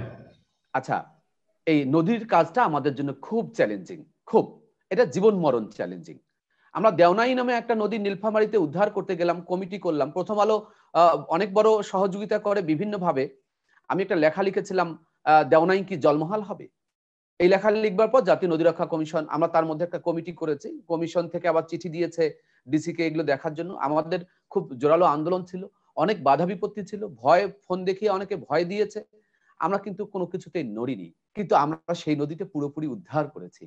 এবং তারপর বাংলাদেশে এই একটি মাত্র নদী, যে নদীটা মুক্তির পর উৎসব হয়েছে, নদী মুক্তির উৎসব। আমি সারা দেশে বহু নদীর পাড়ে গিয়েছি, নদী নিয়ে অনেক কাজ করি। শিক্ষা প্রতিষ্ঠান ভিত্তিক আমাদের কার্যক্রম আছে, শিক্ষা প্রতিষ্ঠানে যাই, সচেতনতামূলক কাজ করি, আমরা লিফলেট ছাপে বিতরণ করি। আমি একটা বই লিখেছি নদী নিয়ে, সেটাও একরকম জনসচেতনতা সৃষ্টির জন্যই লেখা। এবং আমি অনেক লেখা নদী নিয়ে লিখি। এখন আজকের দিনে যেটা সবচেয়ে বড় চ্যালেঞ্জ, কুড়িগ্রামে চাকির পশার বলে একটা নদী, আমরা অনেকদিন ধরে আন্দোলন করছি, অনেকভাবে ডিসি কে বলা হয়েছে, ডিসি কিন্তু সেই নদী উদ্ধার করছেন না। এবং সর্বশেষ গত বৃহস্পতিবার কমিশন থেকে চিঠি দিয়েছে। আমাদের 26 তারিখ অনেক বড় প্রোগ্রাম আছে। এগুলোতে ঝুঁকিটা হলো কি, দখলদাররা খুব শক্তিশালী এবং ঐক্যবদ্ধ, এদের কোনো দল নেই, মত নেই, এরা দখলদার। আমাদের বিভিন্নভাবে ভীতি দেখিয়েছে, আমাদের সংগঠনের আহ্বায়ক থানায় গিয়ে জিডি করেছে, কিন্তু আমরা অনড়। আমরা বলেছি এই চাকির পশার নদী উদ্ধার হবেই, জেলেরা এখানে মাছ ধরে খাবে, মৎস্যজীবীদের নদী মৎস্যজীবীরা ফিরে পাবে। আমরা বলেছি আগামী বছর থেকে আর জলাবদ্ধতায় 24 লাখ মন ধান উৎপাদন বাধাগ্রস্ত হবে না। আমরা কিন্তু এই কাজগুলো কিন্তু করছি, এবং এই রংপুর অঞ্চলেই কিন্তু আমাদের প্রায় 100 নদীর পারে অনেকগুলো কমিটি হয়েছে, আরো কমিটি গঠনের কাজ চলছে, এবং আমরা কিন্তু এই কাজগুলো করছি। মনির ভাই, আমাদের আকাঙ্ক্ষাটা হচ্ছে, আমার যেমন স্বপ্ন, স্বেচ্ছাসেবীদের কাছে স্বপ্ন থাকে, আমার স্বপ্ন হচ্ছে আমি যদি 70-80 বছর বেঁচে থাকি, বাংলাদেশের সমস্ত নদী মুক্ত দেখে যাব, একটা নদীও দখল থাকবে না। সেগুলো তো বুদ্ধি আছে, কৌশল আছে, জাগরণ আছে, আমরা কিন্তু সেই কাজটা করছি এবং আমরা অনেকখানি এগিয়েছি। আমার এই আকাঙ্ক্ষাটা আছে যে বাংলাদেশের সব নদী আমাদের মুক্ত হবে। আর একটা হচ্ছে যে যেহেতু করোনা কাল চলছে, করোনা কালে আমরা একটা খুব গুরুত্বপূর্ণ কাজ করছি। এই কাজটি আমি মনে করি যে প্রথম আলোতেও অনলাইনে এটা লেখাটা এসেছে, আমরা মনে করি এটাকে মডেল হিসেবে ধরে নিয়ে এটি সারা দেশে কাজ হতে পারে, এবং এই মডেলটার একটা নাম দিয়েছি আমি, এটা হচ্ছে আমার গ্রাম আমার বাড়ি, এবং এটার একটা লিখিত প্রস্তাবনা আছে কিভাবে আমরা এই কাজ করি, কিভাবে কারা এই কাজটা করতে পারে। আমরা করোনার সময় আমরা আমাদের গ্রামের দায়িত্ব নিয়েছিলাম। করোনার সময় যারা বাড়ি বাহির থেকে এসেছে তাদের কোয়ারেন্টাইনের নিশ্চয়তা আমরা করেছি। আমরা ইউনোর সঙ্গে যোগাযোগ করেছি, আমরা থানায় যোগাযোগ করেছি, আমরা হাসপাতালে যোগাযোগ করেছি, এবং সেখানে সেই শক্তিটা এখন কিরকম হয়েছে, আমরা সব বাড়ি বাড়ি আমের চারা দিয়েছি, পেয়ারার চারা দিয়েছি, করোনার সময় সবজি দিয়েছি, এবারেও সবজির বীজ দিয়েছি। এখন আমরা গরিব মানুষের তালিকা করেছি গ্রামে, কতজন গরিবানার ধরনটা কি, এ বি সি ক্যাটাগরি করেছি।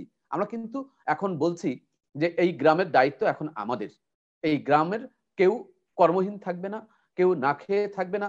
আমাদের শৃঙ্খলা, সামাজিকভাবে মর্যাদাকে উন্নত করা, শিক্ষা, সবকিছু আমরা এই কাজটা করছি। ফলে আমার কাছে মনে হয় যারা এটা শুনছেন, প্রয়োজন হলে আমার যে প্রস্তাবনাটা আছে আমি সেটা পাঠিয়ে দিতে পারি, আমার গ্রাম আমার বাড়ি, এবং সত্যি সত্যি আমার গ্রাম আমার বাড়ি আমরা উদ্যোগ গ্রহণ করলে বাংলাদেশে যত সংকটে আসুক আমরা কিন্তু ঘুরে দাঁড়াতে পারবো।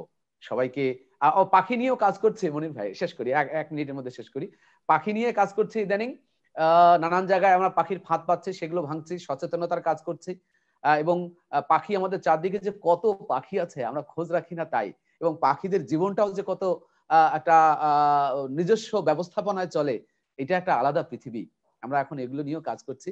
ধন্যবাদ এখানে আমাকে কথা বলবার সুযোগ করে দেওয়ার জন্য, এই কারণে যে স্বেচ্ছাসেবার কথাগুলো বলবার একটা সুযোগ পেলাম।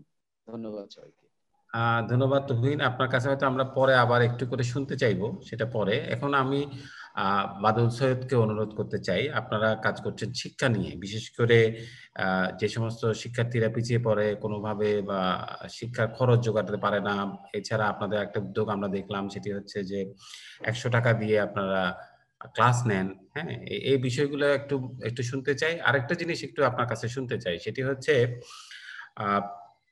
আমাদের এখানে যে সমস্ত সংগঠন আমাদের দেশে তৈরি হয়, যে সমস্ত ভলান্টারি সংগঠন থাকে, হ্যাঁ, যেহেতু যে সংগঠনগুলো থাকে এগুলো বেশিরভাগই ছোটবেলায় শুরু হয়, মানে ছোটবেলায় বলতে মানে স্টুডেন্টরা শুরু করে, তারপরে এটা বিকশিত হয়। কিন্তু আপনাদের বেলায় আমরা দেখেছি যে আপনি সরকারি চাকরিতে যোগ দেওয়ার পর থেকে এবং তারপর থেকে আপনি এই কাজটা শুরু করেছেন। কাজে আপনার কাছে আমাদের সুনির্দিষ্ট 2টি প্রশ্ন আছে। একটা হচ্ছে আপনাদের কাজগুলো তো বলবেন, আরেকটি হচ্ছে এই যে আপনি যে একজন ঊর্ধ্বতন সরকারি কর্মকর্তা, এটার কারণে আপনার স্বেচ্ছাসেবকদেরকে আপনি বাড়তি কোনো সুবিধা দিতে পারেন নাকি তারা পরে ধরে আমাদের মতোই থাকে? বাদল সৈয়দ, আপনি মিউট করা, আনমিউট করতে হবে। আপনাকে অনেক ধন্যবাদ। প্রথমে যারা এসেছেন সবাইকে ধন্যবাদ জানাচ্ছি আমাকে কথা বলতে সুযোগ দেওয়ার জন্য। প্রথম যে প্রশ্নটি এসছে যে সরকারি চাকরিতে আসার পরে এটা আমরা শুরু করেছি, এর আগে আমরা শুরু তেমন ভাবে করতে পারিনি কেন? সত্যি কথা বলতে কি, পেইড ফরওয়ার্ড বাংলাদেশের জন্ম 2016 সালে বড় আকারে, কিন্তু পে ব্যাক সোসাইটি নামে কিন্তু এটি আমরা কাজ শুরু করি 96-এ। তখন আবার সরকারি চাকুরিতে সিভিল সার্ভিসে যোগদানের মাত্র 2 বছর পেরিয়েছে। এটা পুরোটাই আমরা শুরু করেছিলাম সমাজের দায়বদ্ধতা থেকে। বিশেষ করে আমার একজন স্কুলের টিচার আমাকে বলেছিলেন যে তোর আজকে যে এই পর্যায়ে আসা এর পেছনে কিন্তু তুই সরকারি ইউনিভার্সিটি, কলেজ, বিশ্ববিদ্যালয়ে এগুলিতে হয় ফ্রি পড়েছিস, নয় 10-20 টাকা বেতন দিয়েছিস। এই টাকাটা কিন্তু দিয়েছে এদেশের গরিব মানুষেরা, যিনি সারা রাত প্রায় না ঘুমিয়ে অর্ধ ঘুমে থেকে ফজরের নামাজের পর রিক্সা নিয়ে বের হন তিনি, যে গার্মেন্টসের মেয়েটি অর্ধভুক্ত অবস্থায় চোখে জমে থাকা ঘুম নিয়ে গার্মেন্টসে ছুটছেন তিনি। এখন কিন্তু তোর সময় হচ্ছে তাদেরকে ফিরিয়ে দেওয়া।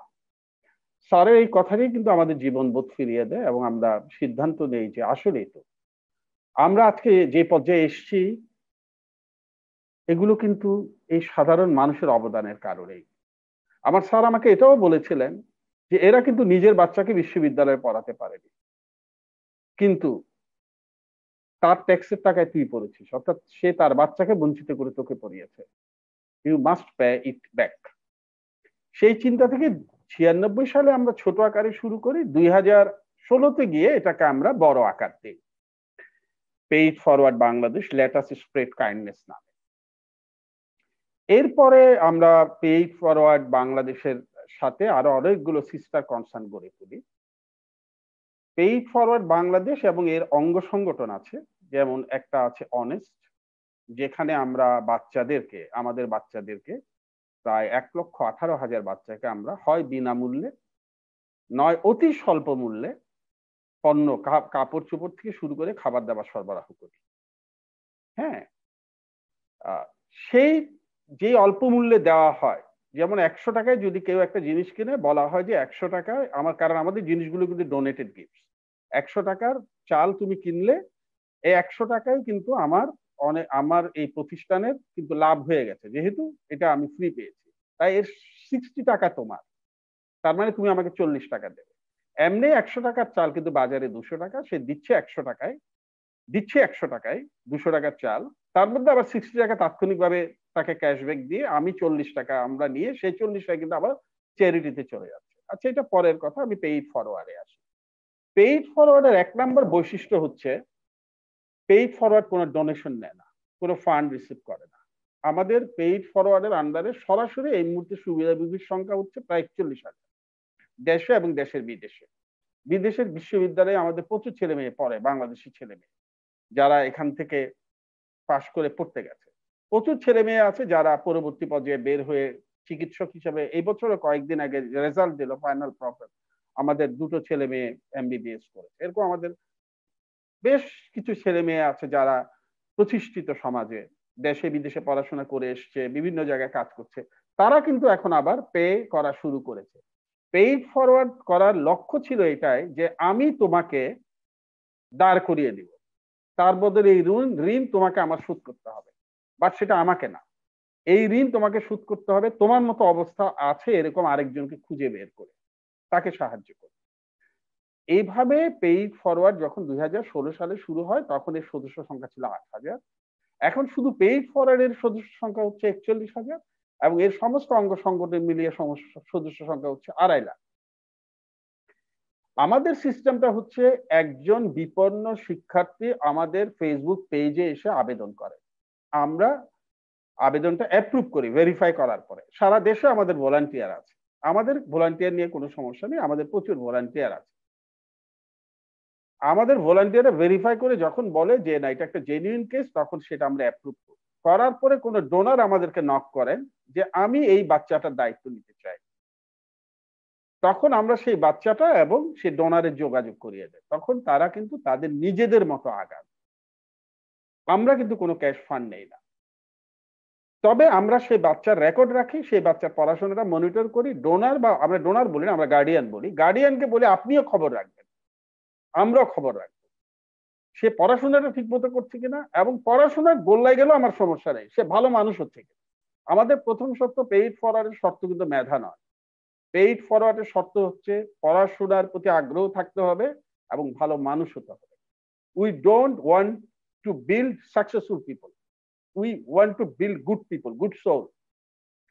এই প্রক্রিয়ায় এখন আমরা মাসে প্রায় 20 লাখ টাকার মতো স্কলারশিপ বাচ্চাদেরকে দিয়ে থাকেন আমাদের অভিভাবকরা। সারা পৃথিবী থেকে 87টা দেশে আমাদের অভিভাবক আছেন, বাঙালিরাই বেশিরভাগ, এদের 95% এই বাঙালি, কিছু বিদেশিও আছেন।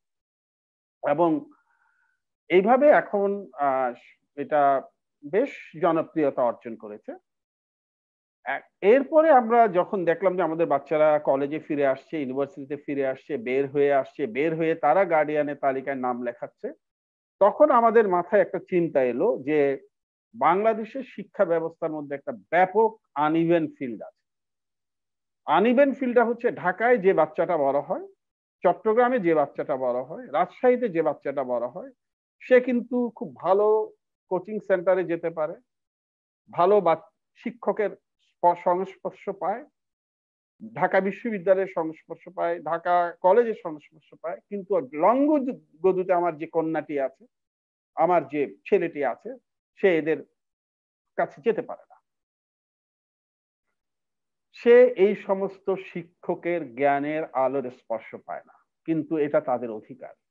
সেজন্য আমরা অনলাইন এডুকেশন প্ল্যাটফর্ম করলাম মার্চ ফরওয়ার্ড, যেখানে দেশের সেরা শিক্ষকরা, আপনি নিজেও এসছেন, আমাদের বাচ্চাদেরকে উদ্যোক্তা হওয়া থেকে শুরু করে চাকরির ইন্টারভিউ থেকে শুরু করে সব বিষয়ে পড়া। এবং এখানে ছোট্ট একটু ব্যাপার আছে, আসলে মার্চ ফরওয়ার্ড বা অনলাইন এডুকেশনটা কিন্তু ফ্রি।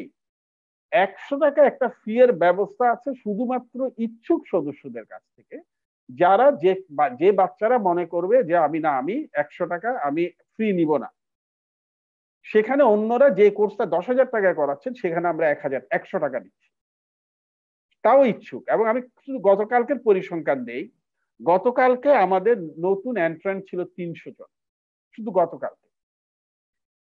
তার মধ্যে মাত্র 3 জন 300 টাকা পে করেছে, 297 জন কিন্তু ফ্রি। অর্থাৎ এটাকে এই কারণেই আমরা বলি ফ্রি, যে 100 টাকা যেটা দেয় তার পরিমাণ অত্যন্ত কম, এবং সেটা দিয়ে আসলে আমাদের এত বড় এস্টাবলিশমেন্ট, আমাদের প্রায় 12 জন প্যানেল টিচার আছেন, এবং 12 জন প্যানেল টিচার, আমাদের একটা বড় সৌভাগ্য হচ্ছে যে আমাদের প্রচুর টিচার কিন্তু কোনো পয়সা নেন না, অথচ তারা দেশসারা শিক্ষক। শুধু দেশসারা শিক্ষক না, আমাদের এখানে কর্পোরেট জগতের যারা নেতৃস্থানীয় আছেন, বিভিন্ন কর্পোরেট বহুজাতিক কোম্পানির সিইও, তারা ক্লাস নেন। আমাদের এখানে ক্যাবিনেট সেক্রেটারি পর্যন্ত ক্লাস নেন, কিন্তু তারা তো আর পয়সা নেন। হ্যাঁ, যার কারণে আমরা চালিয়ে যেতে পারছি। তবে যেই 100 টাকা আসে, এই 100 টাকা দিয়ে কিন্তু আমাদের আসলে অফিস মেনটেনেন্স খরচে উঠে না। এইভাবে আমরা অনলাইন এডুকেশনের মাধ্যমে এখন 1 লক্ষ বাচ্চাকে আমাদের এই শিক্ষা প্ল্যাটফর্ম আওতায় এনেছি। এবং আমার খুব ইচ্ছে যে বাংলাদেশে সো-কল কোচিং সেন্টারে ব্যবসা আমরা তুলে দেব। Sucking of money from these poor boys or girls, we shall stop it. We shall shut down all the doors of all coaching class centers of Bangladesh. আমরা 100 টাকা আমরা ফ্রি করেছি, কেউ যদি দিতে পারে 100 টাকা দিবে, কিন্তু we shall give them the best education. আপনি যদি আমাদের লেকচার শিট গুলো তাদেরকে পাঠাচ্ছি আমরা, কোয়ালিটি দেখেন, আপনি অন্যদের কোয়ালিটি দেখেন, you will find the difference. আমি আরেকটা কথা বলি, আপনি যেটা বললেন যে আমি ঊর্ধ্বতন সরকারি কর্মকর্তা হিসেবে আমার বাচ্চাদেরকে আমি কোনো সুযোগ দিতে পারি কিনা। ওদেরকে সুযোগ দেওয়া তো দূরের কথা, আমি এই চাকরির কারণে নিজেই কোনো সুবিধা ভোগ করি না, এবং এই পরিচয় আমি কোথাও দেই না, আমি ওই নামেও কিন্তু আপনার এই প্রোগ্রামে আসি না।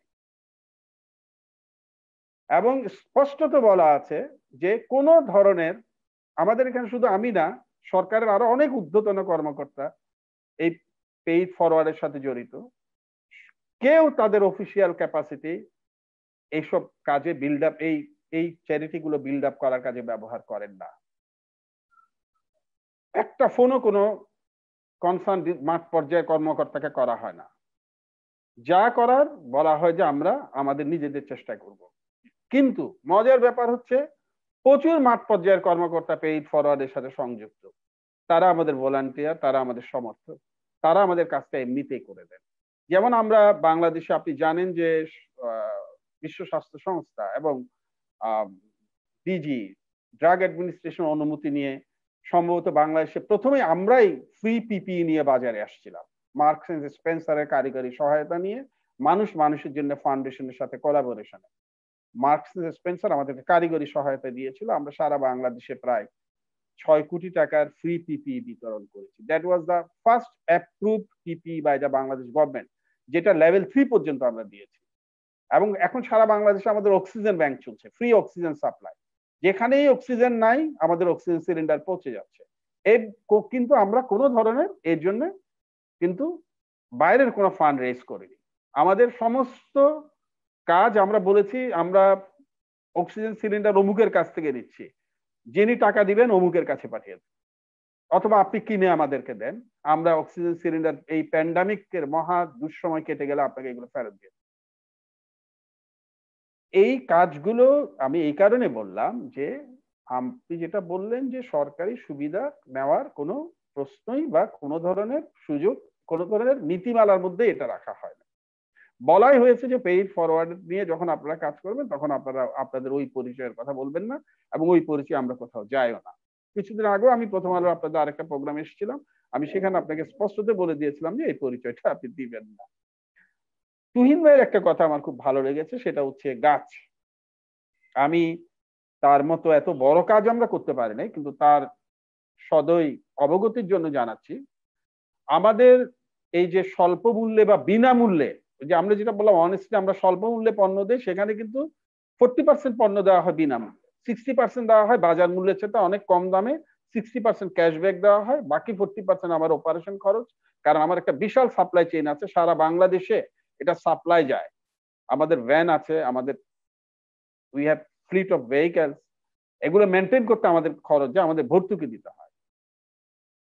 কিন্তু আমাদের এখানে কিন্তু প্রতি 6 মিনিট একটা প্রোডাক্ট চলে যায়।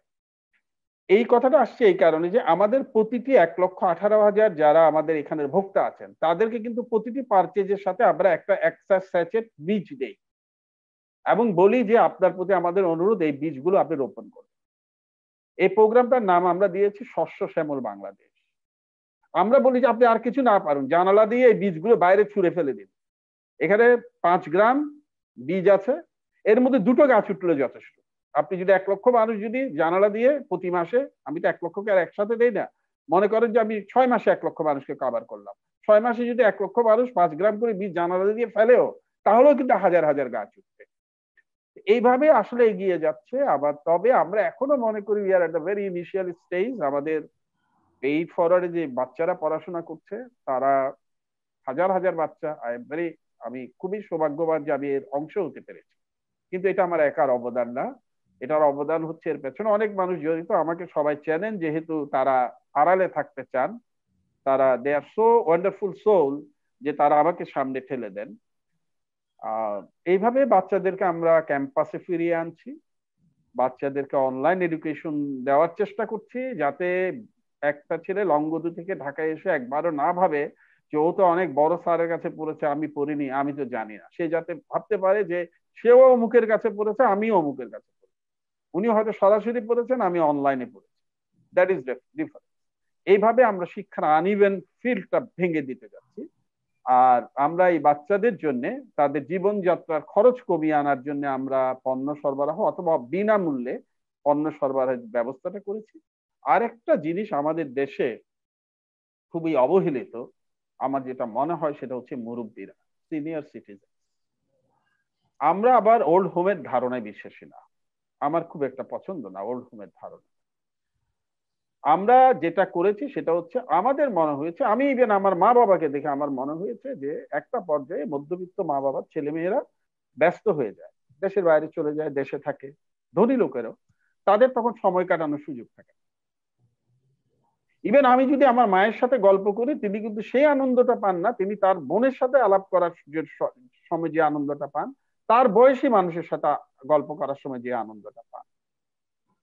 সেজন্য আমরা বয়স্কদের জন্য একটা ফ্রি লাউঞ্জ খুলেছি, ফ্রি বিনামূল্যে একটা time quality time pass lounge, যেখানে তারা তাদের বন্ধু বান্ধবদেরকে নিয়ে এসে গল্প করতে পারেন, আড্ডা দিতে পারেন, দাবা খেলতে পারেন, ক্রিকেট খেলা দেখতে পারেন, নামাজ পড়তে পারেন, টেলিভিশন দেখতে পারেন, এবং নির্দিষ্ট সময়ের পরে তাদেরকে আমরা বাড়ি পৌঁছে দিই।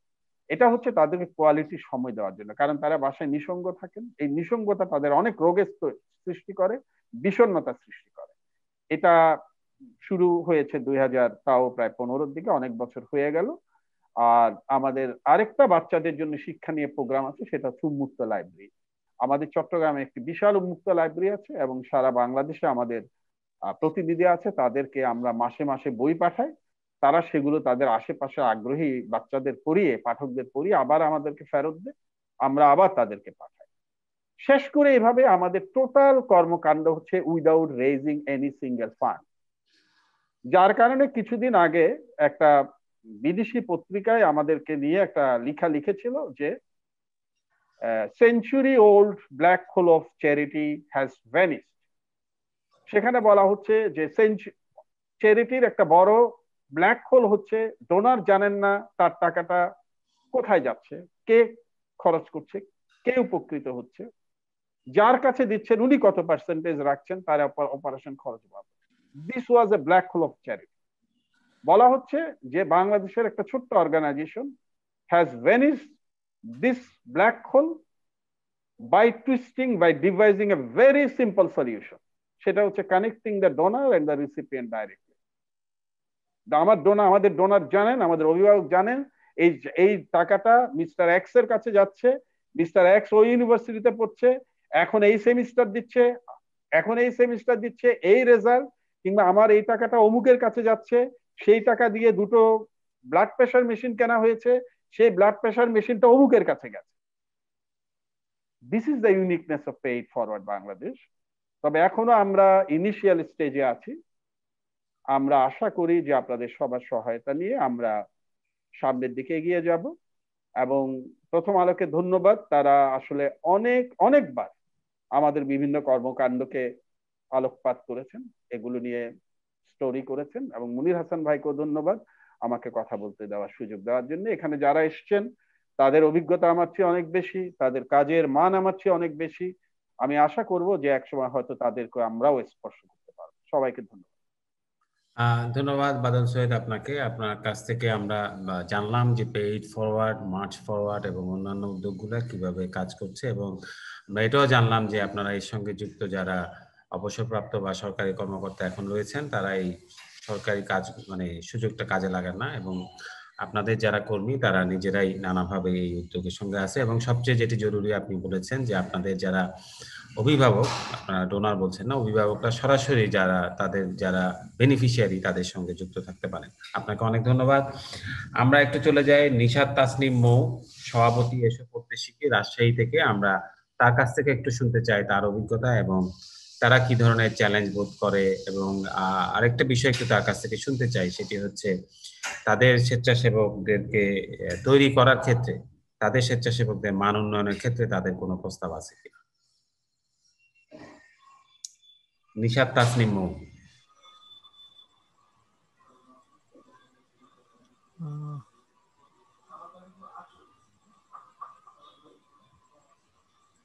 আচ্ছা, আমি তো ওকে দেখি না নিশাতকে। নিশাত আছেন? আছে, দেখা যাচ্ছে, কিন্তু কোনো কারণে কি। নিশাতকে আমাদেরকে শুনতে পাচ্ছেন? আচ্ছা, আমরা তুমি একটা মেসেজ দিয়ে রাখো জুয়েল, আমরা এই ফাঁকে একটু তাইলে আমরা একটু শুনে নেই। মুমিত আল রশিদ, বন্ধুসভা জাতীয় পরিচালনা পর্ষদের সভাপতি।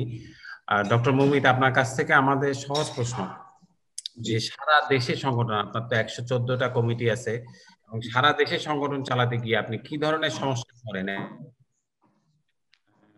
সবাইকে ধন্যবাদ। জি, প্রিয় মনির ভাই, আপনাকে ধন্যবাদ, এবং এখানে উপস্থিত আমাদের সম্মানিত অতিথিবৃন্দ, আলোচকবৃন্দ, আমাদের বাংলাদেশের, আমি বলতে পারি যে যারাই উপস্থিত রয়েছেন, অত্যন্ত ভালো বেশ কিছু কাজের কথা আমি শুনেছি, যারা তাদের স্বেচ্ছাশ্রমের মাধ্যমে, স্বেচ্ছাসেবার মাধ্যমে দেশ ও জাতির উন্নয়ন করে যাচ্ছেন। আমি সবাইকে ধন্যবাদ জানাচ্ছি। আমি মনির ভাই কথায় যাওয়ার আগে অল্প একটু বলে নিই, আসলে আমাদের বন্ধুসভার যে কাজগুলো, আসলে আমরা যে কাজগুলো করে থাকি, প্রথমত আমরা 1998 সালে আমাদের বন্ধুসভার প্রতিষ্ঠা, এবং সুদীর্ঘ 22 বছর যাবত আমরা সারা বাংলাদেশে কাজ করে যাচ্ছি, এবং একেবারে টেকনাফ থেকে তেঁতুলিয়া, আমরা একেবারে মংলা, এদিকে নেত্রকোনা, শেরপুর, 115টি বন্ধুসভা, এবং এই বন্ধুসভার সঙ্গে আমাদের সঙ্গে যুক্ত রয়েছে 88,000 সদস্য, সক্রিয় সদস্য। এবং তাদের সঙ্গে আমরা যুক্ত করতে পেরেছি বিশেষ করে বিভিন্ন কলেজ, বিশ্ববিদ্যালয় এবং শিক্ষক যারা রয়েছেন, সম্মানিত শিক্ষক, প্রিন্সিপাল বৃন্দ, আমাদের সাংস্কৃতিক যারা ব্যক্তি রয়েছেন বিভিন্ন জায়গায়, তাদের সঙ্গে আমরা তাদেরকে যুক্ত করে দিয়েছি। এবং আমাদের বন্ধু যারা একেবারে 13 বছর থেকে শুরু করে, আমরা বন্ধু বলে থাকি আমাদের যারা সংগঠনের সঙ্গে যুক্ত রয়েছেন, তাদেরকে 13 বছর থেকে শুরু করে একেবারে 65-70 বছর পর্যন্ত আমাদের সঙ্গে রয়েছেন। এবং আমাদের এখন যিনি রয়েছেন একেবারে জ্যেষ্ঠ, আমাদের সভাপতি যশোরে, তিনি একটি কলেজের প্রিন্সিপাল ছিলেন এবং এখন তার প্রায় 69 বছর সম্ভবত। মুয়াজ্জেম ভাই আমাদের অত্যন্ত কাছের একজন মানুষ, সমস্ত বন্ধুসভাকে আগলে রেখেছেন। এবং সর্বকনিষ্ঠ যেটি হচ্ছে পার্বতীপুর বন্ধুসভা, একেবারে কলেজের যারা ম্যাট্রিক পরীক্ষা দিবে বা দিচ্ছে বা এইচএসসি পরীক্ষা, এর শুধু সভাপতি তিনি একটি জব করছেন, কিন্তু বাকিরা সবাই এর নিচে, অর্থাৎ ক্লাস 8 থেকে তারা শুরু করেছেন। তো আমরা যেভাবে কাজগুলো শুরু করেছি, আসলে আমি একটু মনির ভাই একটু সময় নিয়ে, অল্প খুব বেশি সময় নিব না যেহেতু সময়টা অনেক সময় বেরিয়ে গেছে। আমরা মূলত প্রাকৃতিক দুর্যোগে কাজ করি, আমরা বন্যা দুর্গত এলাকায় এসিড সন্ত্রাস দমনে, মাদক দমনে, নারীর প্রতি যে অবমূল্যায়ন হচ্ছে, সহিংসতা, সেগুলো রোধে আমরা কাজ করে থাকি, বৃক্ষরোপণ নিয়ে কাজ করে থাকি, আমরা বই পড়া কর্মসূচি নিয়ে কাজ করে থাকি, আমরা কেরিয়ার ধর্মী বিভিন্ন কর্মশালা করে থাকি, নিজেকে কিভাবে উপস্থাপন করতে হয় এটি খুব বেশি দরকার এই সময়, এটিকে নিয়ে আমরা কাজ করে থাকি। আর তারপর হচ্ছে বিভিন্ন বন্ধুসভা, বিশেষ করে বিভিন্ন স্বেচ্ছাসেবার মাধ্যমে। আমাদের প্রিয় সম্পাদক প্রথম আলোর আমাদের মতি ভাই, তার একটি প্রথম দিকে তার একটি লক্ষ্য ছিল যে আমরা বিভিন্ন সংগঠন যারা রয়েছে, যারা স্বেচ্ছাসেবী সংগঠন হচ্ছে, তাদের সঙ্গে মিলেমিশে কিভাবে কাজ করা যায়। এবং আমরা দেখেছি আমাদের বন্ধুসভা থেকে যারা বন্ধুরা বিভিন্ন সময় বিভিন্ন সংগঠনের জন্ম দিয়েছে এবং সেগুলো এখন বাংলাদেশে খুব ভালো পর্যায়ে রয়েছে, এটি আমাদের জন্য অবশ্যই গর্বের বিষয়। আমরা আমাদের বন্ধুদেরকে বিভিন্ন রকম জাতীয় বিতর্ক বিষয়ক একটি প্রতিযোগিতা অনুষ্ঠিত হয় প্রতি বছর। আমরা কেরিয়ার ধর্মী বিভিন্ন বিষয় নিয়ে কাজ করি এবং এগুলো সবগুলোই স্বেচ্ছাসেবার মাধ্যমে। মূলত আমরা এখন একটি নতুন শুরু করেছি, বিশেষ করে করোনা কালে যে আমাদের মূল সমস্যা হয়েছিল, বিশেষ করে আমাদের বন্ধুদের কাজ ছিল যে প্রত্যেক সপ্তাহে তারা মাঠে বসে, খোলা স্থানে বসে তারা আড্ডা মারবে, তারা বই পড়বে, একটি বই নিয়ে আলোচনা করবে। সেই কাজগুলো আমরা, যেহেতু ঘরের মধ্যে আমরা বন্দী ছিলাম, এই সময়টা আমাদের বন্ধুরা যেন বিষাদগ্রস্ত না হয়, তাদেরকে আমরা চেষ্টা করেছি যে ঘরের মধ্যে বসে তারা কিভাবে কাজগুলো করতে পারে। তাদেরকে আমরা একটি ভাষা শিক্ষা কোর্স দিয়েছি, যেটা এখনো চলছে। আমাদের শিল্পী বন্ধু, সারা দেশে অসংখ্য শিল্পী বন্ধু রয়েছে, তাদেরকে আমরা যুক্ত করেছি। আমরা গ্রাফিক্স এর কাজ শিখাচ্ছি, ডিজিটাল, এগুলো আমরা মোটামুটি ফ্রি শেখানোর চেষ্টা করে যাচ্ছি। এবং আরেকটি বিষয় হচ্ছে নিয়মিত বই পড়া। আমরা বিশ্বাস করি যে প্রত্যেকটি কাজেরই, আমরা দেখেছি যে আমরা যদি বলি 88 বন্যার কথা বলি, আমরা 91 ঘূর্ণিঝড়ের কথা বলি, আমরা কিন্তু, যেহেতু আমি ঢাকা বিশ্ববিদ্যালয়ে শিক্ষকতা করি, আমি দেখেছি যে অসংখ্য স্বেচ্ছাসেবী তখন কিন্তু কাজ করেছে। কিন্তু আমার প্রশ্ন হচ্ছে এখানে, যেহেতু এখানে আমাদের অত্যন্ত প্রিয় একজন মানুষ আখতারুজ্জামান খান কবির ভাই, তার সঙ্গে আমার ব্যক্তিগতভাবে পরিচয় রয়েছে, তাকেও বলতে চাই যে এই যে আমাদের সেই 91 থেকে এখন তাদের, যদি আমি তাদের বয়স এখন ধরি, তখন ধরি 20 থেকে 25-এর মধ্যে, তারা সারা দিন রাত পরিশ্রম করে রুটি বানিয়েছিলেন, তারা বিভিন্ন জায়গায় শুকনো খাবার পাঠিয়েছিলেন,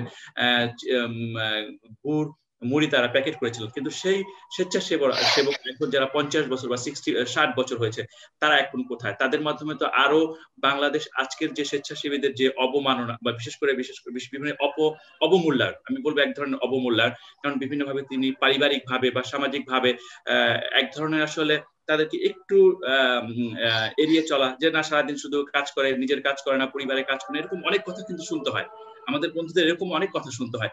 তো তারা যদি এই সময়টা, আমি বিশ্বাস করি যে উপযুক্ত একটা প্রশিক্ষণের অভাব রয়েছে এবং সারা দেশে যেটি আমি অভাব বোধ করেছি, বিশেষ করে বন্ধুদের মাঝে, যে আমার কি লাভ, এই জিনিসগুলো কিন্তু, যে আমি কি পেলাম আসলে, এটা কিন্তু একটা বড় ধরনের দেখা যায় স্বেচ্ছাসেবায় আসলে তার পরিবার থেকে এই প্রশ্নটা আসে যে আমার ছেলে মেয়ে এখানে যাবে, কিন্তু সে কি করবে, তার কি লাভ। আমরা কিন্তু আসলে এই লাভ লোকসানের যে বন্ধুরা এই চিন্তা করে না, তারা হচ্ছে মূলত তাদেরকে নিজেদের সবসময় বিলিয়ে দেয়। কিন্তু এই জায়গাটা একটা সময় পরে, বিশেষ করে আমরা দেখি যে 30 থেকে 35 বছর, 25 থেকে আমরা আবেগী বয়স বলি, এবং এই সময়টা কিন্তু অনেকেই বিভিন্ন রকম কাজ করতে চায়, কিন্তু একটা সময় পরে যে, বিশেষ করে 40-এর পরে যে, যখন সে তার পারিবারিক জীবনে প্রবেশ করে, তখন কিন্তু আসলে সেভাবে সে সময়টা দিতে পারে না, বা সে একটা রাষ্ট্রের একটা ভালো পর্যায়ে গেলেও এটা আমি আসলে অত্যন্ত দুঃখের সঙ্গে বলতে চাই যে রাষ্ট্রের একটি ভালো পর্যায়ে যাওয়ার পরেও আমাদের সঙ্গে কিন্তু সেভাবে যুক্ত হয় না বিভিন্ন স্বেচ্ছাসেবী সংগঠন। এটা শুধু আমরা বলছি না, বিভিন্ন স্বেচ্ছাসেবী সংগঠন। এবং তার ফলে কি হচ্ছে যে আমাদের যে যারা উপরে একটা জায়গায় ভালো জায়গায় যাচ্ছেন, রাষ্ট্রের একটা বিভিন্ন পর্যায়ে যাচ্ছেন, তাদের সঙ্গে এবং আমরা যারা একেবারে মাঠ পর্যায়ে রয়েছি তাদের একটি মাঝে সমন্বয়হীনতা আমার কাছে মনে হচ্ছে যে আমি দেখতে পেয়েছি যে সমন্বয়হীনতা। যদি তারা আমাদেরকে তাদের উপর থেকে ছায়াটা দেন, আমাদেরকে উৎসাহ দেন, তবে আমাদের বন্ধুদের কাজ করতে সুবিধা হয়। এবং আরেকটি বিষয় বলতে চাই, সেটি হচ্ছে যে বর্তমান সময় বিশেষ করে যেহেতু কেরিয়ার ধর্মী ম্যাক্সিমাম দেখা যায় যে পুরো সমাজটাই আসলে এখন বদলে গেছে কেরিয়ার ধর্মী, যে আমি আসলে কি করতে পারি বা কি করতে চাই। তো দেখা যায় যে আমরা এই দিকটি চিন্তা করে আমাদের স্বেচ্ছাসেবী যে সংগঠনগুলো রয়েছে তাদেরকে আসলে আমরা বন্ধু সভা থেকে চেষ্টা করছি যে সে স্বেচ্ছাশ্রম দিবে, সে বিভিন্ন জায়গায় কাজ করবে, সে বন্যা দুর্গত এলাকায় কাজ করবে, সে ঘূর্ণিঝড় প্রবণ এলাকায় কাজ করবে, সে সমাজের পথ শিশুদের নিয়ে কাজ করবে, সে এতিমখানা নিয়ে বা আমাদের যারা বৃদ্ধ বয়স্ক মানুষ রয়েছেন তাদেরকে নিয়ে কাজ করবে। কিন্তু তাকে যেন আমরা কিছু দিতে পারি, বিশেষ করে আমরা যারা যে পর্যায়ে রয়েছে তাদের জন্য তাদেরকে আমরা বিভিন্ন রকম প্রশিক্ষণ দেওয়ার ব্যবস্থা করেছি। এবং আমার কাছে মনে হয়েছে যে আমাদের এই জিনিসগুলোর ঘাটতি রয়েছে এবং যথাযথ প্রশিক্ষণের অভাব রয়েছে। আমরা রানা প্লাজার কথা বলতে পারি, আমরা কিন্তু অনেকগুলো সংগঠনে গিয়েছে কিন্তু আসলে তারা বুঝতেছে না সেখানে তারা কি করবে। বা ঢাকা শহরে বিভিন্ন সময় অগ্নিকাণ্ড হয় বা বিভিন্ন জায়গায় অগ্নিকাণ্ড হয়, কিন্তু আমাদের বন্ধুরা বা আমাদের স্বেচ্ছাসেবী সংগঠনগুলো কিন্তু অনেকেই বুঝতে পারে না। কিন্তু এখানে যেমন রোভার স্কাউট রয়েছে, তাদেরকে ট্রেনিং দেওয়া হয়, তাদেরকে কিন্তু হচ্ছে অগ্নিকাণ্ডে কিভাবে তারা অগ্নিকাণ্ড দমন করবে, তারা ফায়ার সার্ভিসের সঙ্গে কিভাবে কাজ করবে, এই কাজগুলো হয় না আমার কাছে মনে হচ্ছে। এবং এখানে যেহেতু আখতারুজ্জামান খান কবির ভাই রয়েছেন, আমার একটি বিশেষ পরামর্শ থাকবে এবং আমার একটি অনুরোধ থাকবে যে আপনি প্রত্যেক বছর যদি আপনার মন্ত্রণালয়, আপনার অধিদপ্তর থেকে আমাদের এই যে স্বেচ্ছাসেবী সংগঠন প্রত্যেক বাংলাদেশ থেকে আমরা যদি 10 জন করে এরকম স্বেচ্ছাসেবী নিয়ে এসে তাদেরকে যদি আমরা একটি প্রশিক্ষণের ব্যবস্থা করতে পারি, বা আমরা যদি ঘূর্ণিঝড় প্রবণ এলাকায় তাদেরকে নিয়ে যে একেবারে হাতে কলমে তাদেরকে যদি শিক্ষা দিতে পারি, তবে কিন্তু তারা অনেক কিছু শিখতে পারবে। এবং সেখান থেকে কিন্তু তারা তাদের নিজস্ব এলাকায় যে তারা যে সংগঠনগুলো রয়েছে, বিশেষ করে আমি আমার বন্ধু সবার কথা বলতে পারি, তাদেরকে বা আপনাদের যে সংগঠনগুলো রয়েছে তাদেরকে কিন্তু যদি শিক্ষা দেয় একবার হাতে কলমে, এটি কিন্তু আমাদের জন্য আরো বেশি কার্যকর। এবং আমরা দেখেছি যে আরেকটি বিষয় হচ্ছে আমরা আমাদের নিজেদের মধ্যে যারা স্বেচ্ছাসেবা দেয়, এটি আমি দেখেছি বিশেষ করে গত আমপানের সময় আমাদের এক বন্ধু তিনি আমাকে একেবারে 2 পৃষ্ঠা বিশাল একটি ইমেল করলেন এবং সেখানে তিনি লিখলেন যে ভাইয়া আমার ঘরে কিন্তু খাবার নেই, আমার মা বাবা কিন্তু এখনো না খেয়ে আছে। এবং বিশ্বাস করেন আমার চোখ দিয়ে তখন অশ্রু ঝরছিল যে আসলে সে কাজ করে যাচ্ছে, তার মাথায় হচ্ছে চালের বস্তা, তার মাথায় হচ্ছে ত্রাণের বস্তা নিয়ে এসে যাচ্ছে, কিন্তু তার ঘরে খাবার নেই। এটি কিন্তু আমাদেরকে অবশ্যই যে আমাদের সঙ্গে যারা যুক্ত রয়েছে যে তারা আসলে কি অবস্থা রয়েছে, এটি আমাদের অবশ্যই দায়িত্ব। এবং করোনাকালে আমরা প্রথম যেই কাজটি করেছি যে আমাদের যে বন্ধুরা কেউ অসহায় অবস্থায় রয়েছে কিনা, এবং এটি কিন্তু আমাদের অবশ্যই দেখতে হবে। কারণ হচ্ছে আমরা যখন তাকে উৎসাহ দিব, সে কিন্তু স্বভাবতই তখন অন্যদের জন্য কাজ করতে আরেকটু উৎসাহ পাবে যে না, আমার সংগঠন আমার জন্য করছে, এটি কিন্তু আমাদের অবশ্যই দরকার।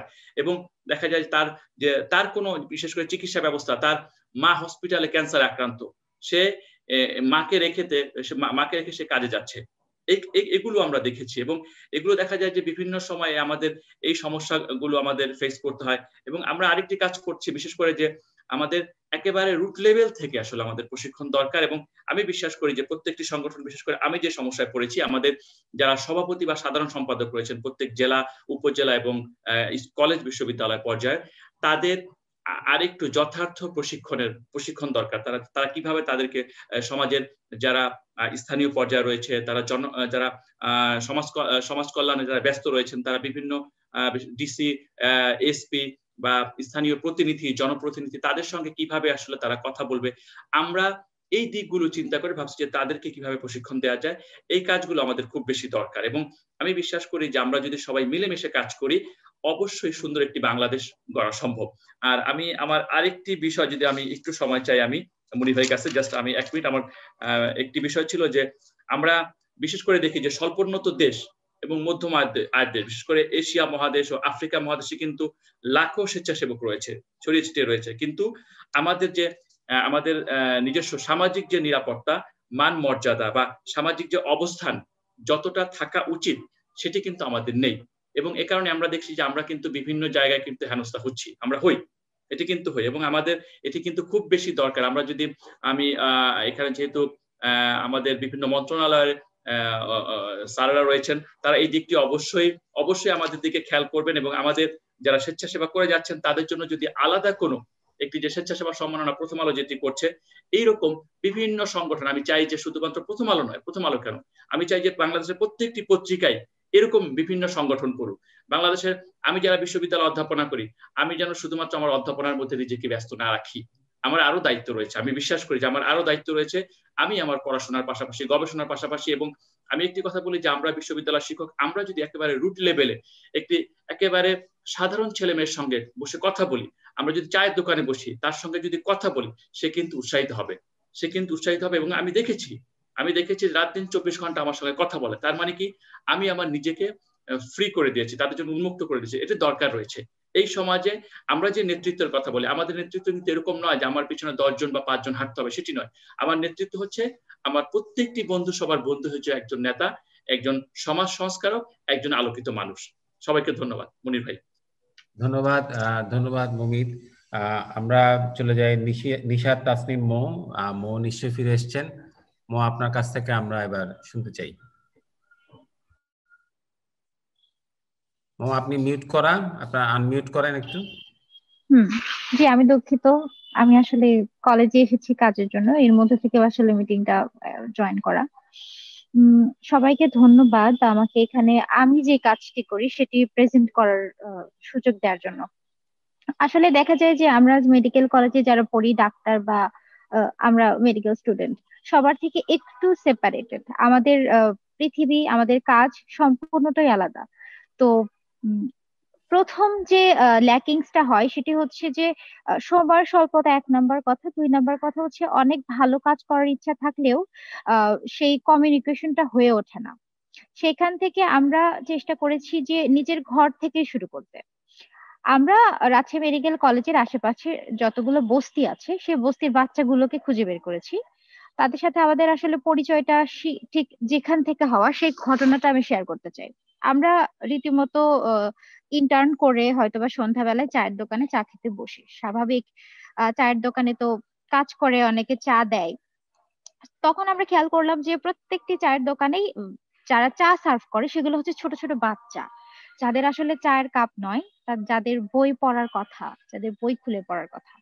সেখান থেকে আসলে তাদের প্রতি যে আমাদের সিম্প্যাথি হোক, ইমপ্যাথি হোক, সেখান থেকে কিন্তু আমাদের সংগঠনটা শুরু। যখন আমরা তাদের বাসায় গেলাম, এরকম আমরা খুঁজে পেলাম প্রায় 40 জন মতো। প্রথম 7 দিনের ভেতরে আমরা 40 জন মতো শিশু খুঁজে পেলাম, যাদের বয়স মোটামুটি 5 থেকে শুরু করে 14-15 এরকম। তারা কেউই স্কুলে যায় না, স্কুলে হয়তোবা ভর্তি, কারণ আমাদের সরকারি সিস্টেম অনুযায়ী কিন্তু তাদের সকলের কিন্তু পড়াশোনা করা দরকার, কারণ সেখানে প্রাইমারি স্কুল রয়েছে, সেখান থেকে বই দেওয়ার ব্যবস্থাও আছে। কিন্তু আমাদের একটু গভীরভাবে ভাবতে হবে, কারণ যে বইটা আমি রিডিংই পড়তে পারি না, সে বইটা আমি আসলে বাসায় বসে পড়বো কি করে? প্রত্যেকটি বাচ্চার মা বাবা হয়তোবা হোটেলে কাজ করে অথবা কোনো অয়েলিং মেশিনে কাজ করে। তাদের বাবা মা এতটাই অশিক্ষিত বা বলা যায় যে নিরক্ষর জ্ঞান, তারা বাচ্চাদের আসলে পড়াইতে পারে না। তো দেখা যায় বাচ্চারা স্কুলে যায়, স্কুলে কিছুই বোঝে না, স্কুল থেকে বাসায় আসে, এসে আবার সেই বিকালবেলা ওয়েল্ডিং মেশিনে বা চায়ের দোকানে কাজ করে। তো আমাদের যেটা প্রাইমারি প্ল্যান ছিল সবাইকে স্কুলে ভর্তি করানো, কারণ অনেক বাচ্চা ছিল যারা প্রাইমারি স্কুলে ভর্তি ছিল না। আমরা এভাবে মোটামুটি 60 জন বাচ্চাকে নিয়ে শুরু করি। তাদের মধ্যে 30 জন বাচ্চা স্কুলে ভর্তি ছিল না। আমাদের রাজশাহী মেডিকেল কলেজ প্রাইমারি স্কুলে আমরা তাদেরকে ভর্তি করাই। সেখান থেকে তাদের বইগুলো তাদের পৌঁছায় দেয়। দেওয়ার পরে আমরা তারপরে শুক্রবার থেকেই তাদের আমরা ক্লাস নেওয়া শুরু করি। ক্লাসটা হচ্ছে স্কুলের পাশাপাশি আমরা যে ক্লাসটা নিতাম সেটা মোটামুটি বলা চলে যে বাসায় যেভাবে পড়ানো হয়, মা বাবা যেভাবে পড়ায় বা টিউশন গাইড করে, ঠিক সেভাবে আমরা পড়াতাম। যেহেতু আমাদের সময় স্বল্পতা, আমরা সপ্তাহে 1 দিন পড়াই ওদেরকে, এখনো পড়াচ্ছি। গত 4 বছর ধরে ওদেরকে পড়াচ্ছি। এটা মূলত শুরু হয় 2016 সালের মার্চের মাঝামাঝির দিকে। সেখান থেকে এখন 2020 সাল আমরা চালাচ্ছি। বর্তমানে করোনার জন্য জিনিসটা এখন আপাতত বন্ধ আছে। এরপর আমরা যে প্রবলেমটা ফেস করলাম সেটা হচ্ছে যে ওরা বই পাচ্ছে কিন্তু খাতা কলম পাচ্ছে না, কারণ খাতা কলম কিনতে টাকা লাগে, সেটাও আসলে সরকারি ভাবে তো আসলে প্রোভাইড করা হয়ে থাকে না। তখন আমরা যেটা করলাম, আমরা প্রথমে যেটা করি সেটা হচ্ছে যে আমাদের ভেতরে যারা ইন্টার্ন ডাক্তার তাদের কাছ থেকে আমরা প্যাড যে কালেক্ট করি, খাতা প্যাড, ওইটা আমরা কালেক্ট করতাম, এখনো করি। খাতা কলম প্যাড এগুলো কালেক্ট করে আমরা ওই বাচ্চাদেরকে দিতাম, যেন তাদের পড়াশোনার যে আনুষঙ্গিক জিনিসপত্র সেগুলোর যেন কোনো সমস্যা না হয়। তারপরে আমরা যেটা প্রবলেম ফেস করলাম, ঠিক ওই 60টি বাচ্চা নিয়েই কিন্তু আমরা এখন পর্যন্ত কাজ করছি গত 4 বছর ধরে। তারপরে যে প্রবলেম ফেস করলাম সেটা হচ্ছে যে প্রত্যেকটা বাচ্চারই কোনো না কোনো পুষ্টির অভাব, কেউ হয়তো বা রক্ত শূন্য, কারো হয়তো বা গালে ঘা মানে ভিটামিনের অভাব, কারো হয়তো বা কৃমি, পেটটা একটু বড়, নানা রকম স্বাস্থ্য সমস্যার মধ্য দিয়ে কিন্তু তারা যায়। তো আমরা হচ্ছে তাদেরকে স্ক্রিনিং করি, ডাক্তার যারা আমাদের ভেতরে ডাক্তার হয়ে গেছেন, আমি ইনশাআল্লাহ সামনে জানুয়ারিতে হব, তো আমরা ডাক্তারগুলোকে ডেকে প্রত্যেক শুক্রবারে আমরা ওদের চেক আপ করাতাম, যেগুলো বেসিক চেক আপ, প্রেশার মাপা, রক্ত কেমন আছে, এগুলো দেখতাম। দেখার পরে যেটা দেখলাম যে প্রত্যেকটা বাচ্চার কোনো না কোনো ভিটামিন বা পুষ্টিগুণের অভাব। তারপরে আমাদের থার্ড প্ল্যান ছিল যে তাদের আমরা শুক্রবার করে পড়ানোর পরে সুষম খাবার দিব, সেটা সবজি খিচুড়ি হতে পারে, ডিম হতে পারে, মাঝে মাঝে আমরা অল্টার করে করে দুধ খাওয়াইতাম। চায়ের দোকানে গিয়ে আমরা একবারে 60 জনকে সেখানে হচ্ছে বাচ্চাদের যে লিকুইড যে দুধ সেগুলো হচ্ছে আমরা খাওয়াইতাম। এভাবে করে আমরা প্ল্যান করে আগাইতাম। তারপরে যে ঘটনাটা আমরা ফেস করলাম সেটা হচ্ছে এই বাচ্চাগুলোকে তার বাবা মারা দেখা যায় মাসে ওরা হয়তো বা 300-400 টাকা ইনকাম করতে পারে যদি চায়ের দোকানে কাজ করে। তখন তারা কি করলো, এই লোভে লোভে কিন্তু তারা বাচ্চাদের স্কুলে পাঠায় না, তারা দেখা যায় বাবা মাই জোর করে চায়ের দোকানে বা কাজে পাঠায়। তখন আমরা সেখান থেকে চিন্তা করলাম যে বাবা মাকে আমাদের শিক্ষিত করতে হবে। পরবর্তী প্ল্যান অনুযায়ী আমরা যারা মেয়েরা ছিলাম, যেহেতু আমাদের সমাজে এখনো অনেকটা কনজারভেটিভ, আমরা মহিলাদের আমরা মেয়েরাই ক্লাস নিতাম, আমরা তাদের বই পড়াতাম, তাদের মানবিক যে শিক্ষা, শিশুদের কিভাবে কেন পড়ালেখা করাইতে হবে, কেন তাদের মানুষের মতো মানুষ করে তুলতে হবে, কেন কাজ না করে তাদের শিক্ষিত করতে হবে, কোন প্রফেশনে গেলে তারা কিরকম করবে আমাদের মতো যেন হতে পারে। তারা আলটিমেটলি তাদের যে জীবনের গোল, প্রথম যখন তাদের সাথে আমাদের মানে প্রথম যে মিটিংটা ছিল সেখানে প্রত্যেকটা বাচ্চার গোল ছিল হচ্ছে আমি ওয়েল্ডিং মেশিনের মালিক হব, আমি গ্যারেজের মালিক হব, আমি এরকম চায়ের দোকানের মালিক হব বা হোটেলের মালিক হব। এখন ওই বাচ্চাদের যদি জিজ্ঞেস করা হয় যে তোমরা কি হতে চাও, বাচ্চারা কিন্তু এখন বলে যে আমি ডাক্তার হব, আমি ইঞ্জিনিয়ার হব। আমাদের আসলে উদ্দেশ্য ছিল যে এই জায়গাটার এই যে মনোভাবটা তাদের ভেতরে, যে স্বপ্ন দেখার যে মনোভাবটা, এটা যেন আমরা পরিবর্তন করতে পারি। আমরা কিন্তু অনেক যে কিন্তু শীতের সময় কাপড় দিচ্ছি বা বিভিন্ন জায়গায় কিন্তু ছড়িয়ে ছিটিয়ে কাজগুলো করি, কিন্তু এই যে কাজগুলোকে ধরে রাখা, আমরা সেই উদ্দেশ্যেই কাজ করেছিলাম যে আমরা যদি 10 জন মিলে 60 জন বাচ্চার স্বপ্নই পরিবর্তন করে দিতে পারি, তাহলে আমার মতো আরো 10 জন হয়তো বা আরো 60 জনের স্বপ্ন পরিবর্তন করে দিতে পারবে। এবং একটা পর্যায়ে যদি আমরা ওদের ক্লাস 8 বা 10 পর্যন্ত ধরে রাখতে পারি এই বাচ্চাগুলোকে, তাহলে পরবর্তীতে বাকিটা তারা নিজেদের মতোই কিন্তু আগাইতে পারবে। কারণ এই যে ওইখানেই বাচ্চাগুলো ঝরে যায়, যেখানে তাদের মন মানসিকতাই তৈরি হয় যে আমি তো ডাক্তার হব না, আমি হব ওয়েল্ডিং মেশিনের মালিক। তো আপাতত আমরা এইভাবেই কাজ করছি। বর্তমানে করোনা প্যান্ডেমিকের মধ্যে বন্ধ আছে ওদের, আমরা মাঝখানে যেহেতু এই সময় সবচেয়ে আলোচিত ক্ষুধাটা হচ্ছে খাবারের ক্ষুধা, আমরা ওদের প্রতি শুক্রবারে ডেকে ওদের যে খাবার, শুকনা খাবার কিছু আমরা এখন ওদের খাবারগুলো দিচ্ছি। এখন আপাতত পড়ানোটা একটু বন্ধ আছে, আমরা ইনশাল্লাহ পরবর্তীতে আবার শুরু করে দিব। আর আমি হচ্ছে বন্ধু সবার জনাব ওনার সাথে একমত। আমাদের আসলে কম্বাইন করা বা সবার সাথে আসলে মিলেমিশে কাজ করাটা অনেক বেশি গুরুত্বপূর্ণ। আমি চাই যে আমাদের যে কাজটা সেখানে অন্যান্য ইউনিভার্সিটি যারা সেই স্টুডেন্ট বা আমাদের কলিগ বা আমাদের যারা বন্ধু তারাও জয়েন করুক, বা তাদের কাছে আমরা জয়েন করলাম, আমরা হয়তো বা তাদের কোনো একটা প্রোগ্রামে গিয়ে ফ্রি হেলথ চেক আপ করে দিলাম। এগুলো আসলে দরকার, আমাদের আসলে সবাইকে মিলেমিশে একসাথে মিলে কাজ করা দরকার।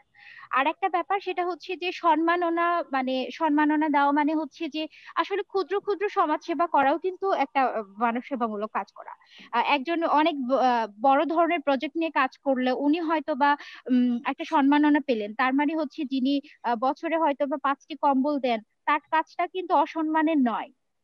তো আমার মনে হয় এই জায়গা থেকে মিডিয়া বা সংবাদপত্রে লেখালেখিতে আর্টিকেল নিয়ে কাজ করা যেতে পারে যে যারাই কাজ করুক না কেন রেগুলার ছোট্ট করে একটা করে আর্টিকেল লেখা যে এই এলাকার এরা এই কাজগুলো করে, এভাবে রেগুলার। এরকম তো অসংখ্য সমাজসেবী সেবা যারা করে, ক্ষুদ্র থেকে ক্ষুদ্র বা বড় থেকে বড়, সবাইকে নিয়ে আসলে লেখা উচিত যেন সবাই জানতে পারে। আমি জানলাম যে কিশোরগঞ্জের কোনো একটা দল এই ভালো কাজ করছে, সেটা নিয়ে আমি আসলে অনুপ্রেরণা পেলাম। তাহলে দেখা যায় আমি পর্দার আড়ালে হয়তো বা আমিও সেই অনুপ্রেরণা নিয়ে দুইটা মানুষের ভালো কাজ করলাম। এতটুকুই ছিল আমার বলার। আপনাদের সকলকে অনেক অনেক ধন্যবাদ, আপনারা অনেক বড় মানুষ। সবাই দোয়া করবেন এবং আমরা যেন এটা করতে পারি, চালাই যেতে পারি, এই আশায় থাকবেন। আচ্ছা মনির ভাই, আপনি যদি একটু আমাকে অনুমতি দেন, আমি Maunishat Tasnim, she is almost like my daughter, আমি ওর জন্য একটা প্রস্তাব রাখতে পারি। সেটা হচ্ছে উনি দুটো সমস্যার কথা বলেছেন, একটা যে বাচ্চাদের তাদের স্টেশনারি যে সমস্যা, আর একটা হচ্ছে তাদের বাচ্চাদের শুকনো খাবারের সমস্যা। আমাদের কিন্তু একটা প্রোগ্রাম আছে ব্যাকপ্যাক ফর এডুকেশন, সেটাতে বছরের প্রথম দিকে আমরা স্কুল গোয়িং বাচ্চাদেরকে একটা ব্যাকপ্যাক দেই। সেই ব্যাকপ্যাকের মধ্যে তার সারা বছরের স্টেশনারি যা লাগে সবগুলো থাকে।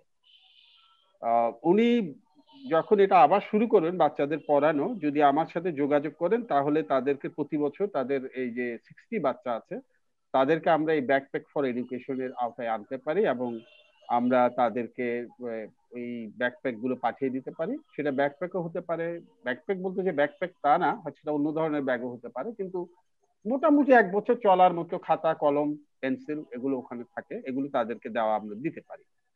আরেকটি ব্যাপার যিনি এনেছেন উনি, সেটি হচ্ছে যে খাবারের ব্যাপার এনেছেন। আমি বিনীতভাবে তার দৃষ্টি আকর্ষণ করছি যে আমাদের গিভিং বোল নামে একটা প্রোগ্রাম আছে, যেখান থেকে আমাদের প্রতিদিন বেশ কিছু মানুষের কাছে সারা বাংলাদেশে শুকনো খাবার পাঠানো হয়। এটা একটা সাধারণত হয়তো একটা ফ্যামিলি 5 দিন চলতে পারে এরকম কিছু খাবার পাঠানো হয়। তো তারা যদি তাদের বাচ্চাদের জন্য চান তাহলে গিভিং বোলের আওতায় আমরা তাদেরকে হয়তো শুকনো খাবার, ব্যাকপ্যাক ফর এডুকেশন এটা আমাদের কন্টিনিউয়াস প্রোগ্রাম। গিভিং বোল প্রোগ্রামটা আমাদের করোনার জন্য আমরা শুরু করেছি, তবে আমাদের ইচ্ছা আছে এটা আমরা সারা জীবন মানে পরে ওটা চালানো। গিভিং বোল থেকে চাইলে তাদেরকে, তারা যদি চান তাহলে আমরা হয়তো তাদেরকে খাদ্য সহায়তাটা দিতে পারি। কারণ আসলে এভাবে একটি সংগঠন আরেকটি সংগঠনের সাথে সংযুক্ত হতে পারাটাও কিন্তু সৌভাগ্যের ব্যাপার, এবং এটি একটি সংগঠন আরেকটি সংগঠনকে এগিয়ে নেওয়ার ক্ষেত্রে অবদান রাখতে পারে বলে আমার ধারণা। ধন্যবাদ। ধন্যবাদ বাদল ভাই, এটি খুবই ভালো উদ্যোগ যে এই যে একটা আমাদের আজকের একটা উদ্দেশ্য ছিল পরস্পরের মধ্যে যোগাযোগ নেটওয়ার্ক গড়ে ওঠা, এবং যেটা শুরুতে আমাদের ডিজি মহোদয় বলেছেন যে নেটওয়ার্কিং এর যে সুযোগটা সেটা যেন ভলান্টিয়ার সংগঠনগুলোর মধ্যে আরো জোরদার করা যায়, সেটা নিয়েও আমাদের কাজ করতে হবে। আমরা এবার অনুরোধ করব, আমাদের সঙ্গে আছেন ভিএস শফিকুর রহমান ভাই। শফিক ভাই, আপনি যদি কিছু বলেন। ধন্যবাদ মুনির ভাই। আমি খুবই আনন্দিত যে আমি কিছু শ্রদ্ধেয় জনের কিছু রিচ কথাবার্তা লার্নিং হিসেবে আসলে বোঝার চেষ্টা করছিলাম। খুব ছোট অভিজ্ঞতার ছোট মানুষ আমি। ডিজি স্যারের যে বক্তব্যটা ছিল আমি খুবই খুশি হয়েছি, এবং সেখানে বাদল স্যার বা সভাপতি সাহেব, প্রথম আলো, আমাদের মেডিকেল স্টুডেন্ট যিনি আছেন, এবং আমাদের স্যার যিনি ঢাকা বিশ্ববিদ্যালয়ের গাছ লাগানোর কথাগুলো বললেন। আমি আসলে 100টা ইয়ুথ ক্লাবের দায়িত্বে প্রফেশনালি আমি কাজ করি, সেখান থেকে আসলে প্রতিদিন 2-1টা বিষয় করে শেখার চেষ্টা করি। আমি যদি ডিজি স্যার থেকে থাকেন, আমার একটা অনুরোধ থাকবে যে বাংলাদেশ ন্যাশনাল ইয়ুথ পলিসি যখন ইনিশিয়েট করেছিলেন Mizanur Rahman sir, joint secretary sir, সে সময় আসলে ইন্টারন্যাশনাল এজেন্সির পক্ষ থেকে এই ইউএনভি, কুইকা, জাইকা, ভিএসও এবং অসাইডের সাথে আমার অংশগ্রহণ করার সুযোগ ছিল সেখানে এই পলিসিটা ডেভেলপ করার ক্ষেত্রে। আমি আশা করি যে আমাদেরও আবারও ন্যাশনাল ইয়ুথ ভলান্টিয়ার যে পলিসিটা তৈরি হচ্ছে সেখানে অংশগ্রহণ করার সুযোগ দেবেন, আমার আপিলটা থাকলো। আর সেই সাথে আমি একটা উদাহরণ আপনাকে দিয়ে আমি আমার বক্তব্যটা শুরু করতে চাচ্ছি। আপনার দপ্তরে ডিপার্টমেন্ট অফ ইয়ুথ ডেভেলপমেন্টের এখন যিনি অডিট বিভাগের দায়িত্বে আছেন ঋষিকেশ স্যার, উনি একসময় বাগেরহাটের ডেপুটি ডিরেক্টর ছিলেন। সে সময় ভিএসও ভলান্টিয়ার এবং আপনাদের যে কম্পিউটার এডুকেশন আইটি সেন্টারটি আছে সেখানে আসলে ভিএসওর পক্ষ থেকে অনেকগুলো কম্পিউটার ডোনেট করা এবং আসলে আইটির প্রচলনটা শিক্ষার জন্য সহযোগিতা করার যে সুযোগটা তৈরি হয়েছিল, সেখানে আমার কোনো না কোনো ভাবে অংশগ্রহণের যুক্ততা জায়গাটা আসলে ছিল, যেটা একটা ভালো লাগার জায়গা, সরকারের সাথে বৃহত্তর পরিসরে কাজ করার। আসলে আমি যে অভিজ্ঞতাটা জানছি সবার কাছ থেকে, যেটা সবাই কথা বলছেন শিক্ষিত একটা সার্টেন লেভেল অফ মানুষের সাথে, আমি যে উদাহরণটা দেব আমার 100টা ক্লাবের একজন ছেলের উদাহরণ আমি বলি। ওর নাম হলো শরীফুল ইসলাম, পেশায় একজন মোবাইল ফোন রিপেয়ারের দোকান চালায় তারাগঞ্জের মতো একটা জায়গায়। সে ভিএসওর 24টা দেশের যে ইয়ুথ ভলেন্টিয়ার, শুধু পেশাজীবী হিসেবে না, তার পেশার পাশাপাশি অন্য মানুষকে সহযোগিতা করার যে উদাহরণগুলোর কেস স্টাডি নিয়ে কম্পিটিশন হয়, সেখানে বেস্ট 4-এর একজন। তার মানে আমার এই উদাহরণটা দেওয়ার পিছনে কারণটা হলো যে পেশায় ডিজি স্যারের, আমি জাস্ট কোট করতেছি, তার পেশা কি হবে তা নয়, আসলে তার মনের ভিতরে যে অন্য মানুষের জন্য কিছু করার যে সহজতা বা তার আগ্রহের জায়গাটা, সেটা প্রকাশ করতে পারার একটা প্ল্যাটফর্ম, যেটা আমি মনে করেছি আমি 100টা ইয়ুথ ক্লাবের সাথে কাজ করার জন্য যে সুযোগ, সেটা তার একটা সম্মানিত হওয়ার জন্য ইয়ুথ ক্লাব একটা তার জন্য ভালো প্ল্যাটফর্ম। যে প্ল্যাটফর্মে দাঁড়িয়ে থেকে আসলে সে ইন্সপায়ার হয়েছে এবং সে এখনো 60টা বাচ্চার সে নিয়মিত প্রতি এই কয়েক বছর ধরে সে খাতা কলম ডোনেট করে, এবং সে 15 জন বৃদ্ধা যাদের আসলে ছেলে মেয়ে আছে কিন্তু তাদেরকে আসলে খাবার এবং ভরণ পোষণ করার মতো দায়িত্ব নেওয়ার জন্য ছেলে মেয়ে নেয়, এবং যাদেরকে সে খাবার এবং ভরণ পোষণের দায়িত্বটা পালন করে। লেখাপড়া মাত্র 8 পাস। তার ইনকাম করোনার মধ্যেও 200 টাকা ছিল দিনে বা 100 টাকা ছিল, তার চেয়ে বড় বিষয় হলো এই সহযোগিতার জায়গাটা বন্ধ হয় নাই।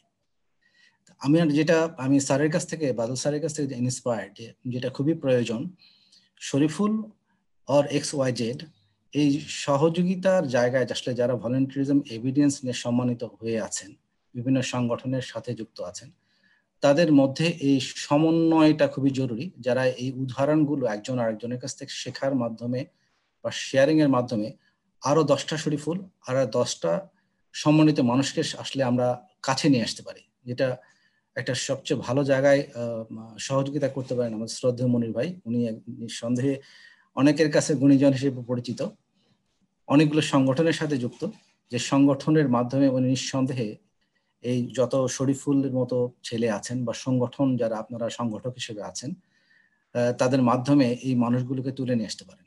তারা গ্রামে বাস করেন নাকি উপজেলায় নাকি শহরে না বিভাগীয় শহর না রাজধানীতে, আমার প্রায়োরিটি গ্রামে। শহরের মানুষ কোনো না কোনো ভাবেই প্রিভিলেজড, তো সেক্ষেত্রে যদি গ্রামের যে ছেলেরা আসলেও একটা প্ল্যাটফর্ম বা সম্মাননার জন্য তারা দাবি রাখে, সেই ছোট মানুষগুলোকে তারা ছোট কাজের জন্য যত ছোট হোক, ভলেন্টিয়ারিজমের আসলে আমি মনে করি না তার অবদানটুকু কত ছোট বা বড়র জন্য তার ভলেন্টিয়ারিজমের জায়গায় সে স্থান করে নেই।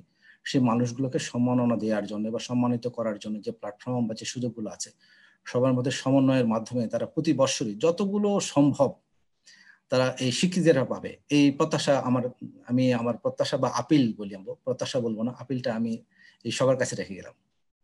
ধন্যবাদ। ধন্যবাদ শফিক ভাই। আপনার কাছ থেকে আমরা শফিকুলের কথা শুনেছি আগে, এই যে আপনি যার কথা বললেন, যেই মোবাইল রিপেয়ার আরো অন্যদেরকেও সে তৈরি করেছে, বেশ কয়েকজনকে তৈরি করেছে। আমাদের সঙ্গে আরো 2 জন আছেন, আমরা যদি একটু সংক্ষেপে তাদের কাছ থেকে শুনি। প্রথমে ইলিয়াস আলী এবং তারপরে অনুপ গুণ, আপনাদের 2 জনের কাছ থেকে একটু একটু করে শুনতে চাই।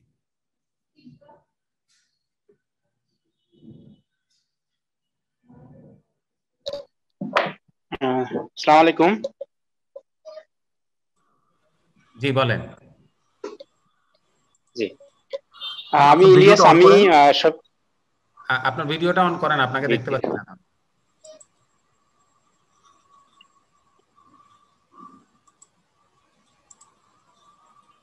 হ্যালো, হ্যাঁ বলেন, আপনাকে দেখতে পাচ্ছি, বলেন। আচ্ছা, আমি নিজেই দেখতে পাচ্ছি না, বুঝতে পারছি না আমি আমাকে দেখা যাচ্ছে কিনা।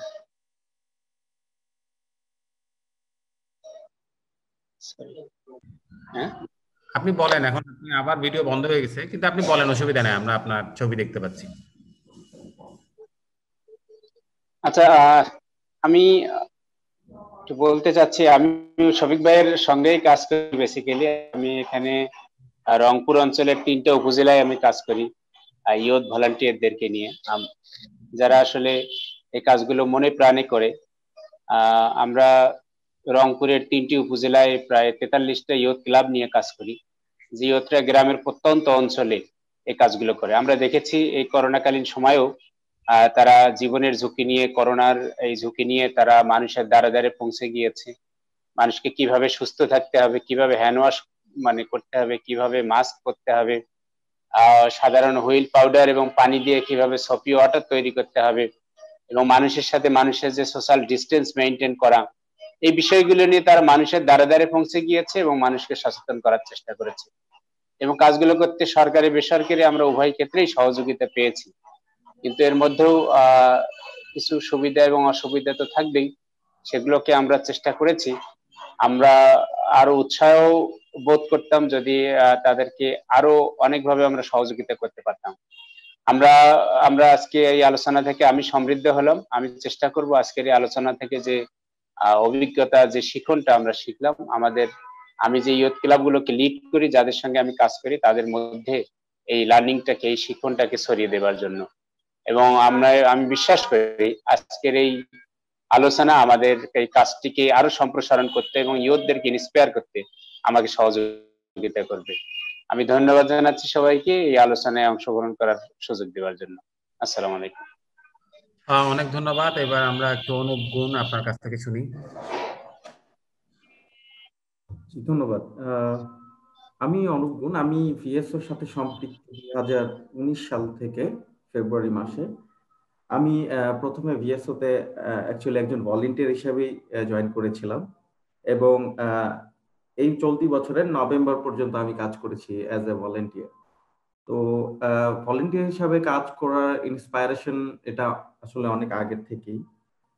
2014 সাল থেকেই আমি বিভিন্ন জায়গায় বিভিন্নভাবে ভলান্টিয়ারিজম করে বেরিয়েছি। আসলে আমাদের যেটা আমার শুরুর দিকে সালাউদ্দিন ভাই বলছিলেন যে আমরা যখন ভলান্টিয়ারিজম নিয়ে কথা বলি, আমাদের সমাজে এখন আসলে এটাকে একটু অন্যভাবেই দেখা হয় যে একজন ভাই খুব ভালো একটা উপমা দিয়েছিলেন, ঘরের খেয়ে বনের মোষ তাড়ানো।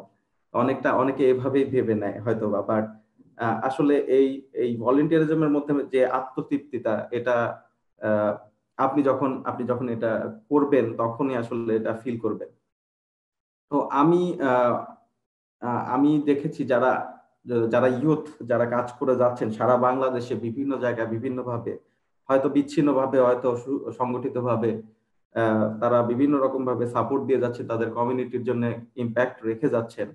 আমি তাদেরকে সাধুবাদ জানাই এবং আমি এক্সপেক্ট করি যে বিভিন্ন সংস্থা এবং সরকার এবং বেসরকারি বিভিন্ন সংস্থা তারা যদিও কাজ করে যাচ্ছেন এবং আরো সহযোগিতা করে যাবেন, তাদেরকে আরো উদ্বুদ্ধ করবেন, তাদেরকে বিভিন্নভাবে সহায়তা করে যাবেন। এবং ভিএসও অলরেডি আমরা বিভিন্ন ইয়ুথ এঙ্গেজমেন্ট প্রোগ্রাম করে থাকি, বিভিন্ন ইয়ুথ ক্লাব আমাদের আছে, আইসিএস প্রোগ্রাম আমাদের বড় একটা ইম্প্যাক্ট রেখেছে। তো আমি খেয়াল করেছি যে ভিএসওর একটা জিনিস আমার খুবই ভালো লাগে। আমি কাজ করতে আসার আগে যখন ভিএসও সম্পর্কে জানতে যাই, তখন আমার সবচেয়ে ভালো লেগেছিল আইসিএস প্রোগ্রামটা।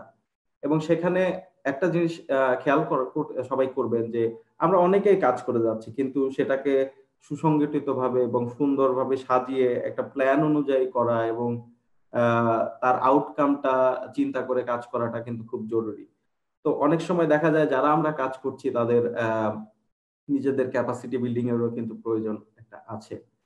তো সেই প্ল্যাটফর্ম গুলো তৈরি করাটা খুবই জরুরি এবং সেই প্ল্যাটফর্ম অনেক অর্গানাইজেশন দিয়ে যাচ্ছেন। যারা ভলান্টিয়ারিজমের সাথে সম্পৃক্ত তারা বিভিন্নভাবে তাদের ক্যাপাসিটি বিল্ডিং হচ্ছে এবং তারা কমিউনিটির জন্য সেই ক্যাপাসিটি ব্যবহার করে ইম্প্যাক্ট রেখে যাচ্ছেন। তো আমি আশা রাখবো যে এই মিটিং এর উদ্দেশ্য যেটা, যে নেটওয়ার্কিং তৈরি করা, এটা আরো ছড়িয়ে যাক এবং আগামীতে এই তরুণ বাংলাদেশের তরুণ দেশের সকল মানে নিপীড়িত এবং বিভিন্ন চাহিদা, যেসব কমিউনিটির চাহিদা আছে তাদের কাছে পৌঁছে যায়, এই আশায় আমি আমার বক্তব্য শেষ করছি। ধন্যবাদ। ধন্যবাদ অনুপ, আপনাকে অনেক ধন্যবাদ। আমরা আলোচনা প্রায় শেষে চলে এসেছি। আমরা ডিজি স্যারের কাছ থেকে সমাপনী বক্তব্য শুনবো। তার আগে কেউ যদি কোনো শেষ কমেন্ট করতে চান, 30 সেকেন্ড বা 1 মিনিট সর্বোচ্চ, কেউ যদি কোনো কমেন্ট করতে চান। মুনির ভাই, জাস্ট টু অ্যাড যে আমারও মনে হয় যে আমাদের এখানে কোলাবোরেট করার অনেকগুলো সুযোগ আছে, যেমন সিলেটে যিনি কাজ করছেন, রাজশাহীতে কাজ করছেন। সো আমরা যদি পরবর্তীতে আপনার মাধ্যমে এনাদের যোগাযোগের নাম্বার বা ইমেল অ্যাড্রেস পাই, তাহলে আমরা নিজেদের মধ্যে যোগাযোগ করে নেব। ধন্যবাদ। হ্যাঁ, আমরা এটা সবাইকে, আজকে যারা উপস্থিত ছিলেন তাদের সবার একটা কাগজ, আমরা যে একটা ইমেল পাঠিয়েছি সেখানে থাকার কথা, তাও আমরা আবার এটা পাঠিয়ে দিচ্ছি। হ্যাঁ, ধন্যবাদ। আর কেউ কি কিছু যোগ করতে চান কিনা? হ্যাঁ মুনির ভাই।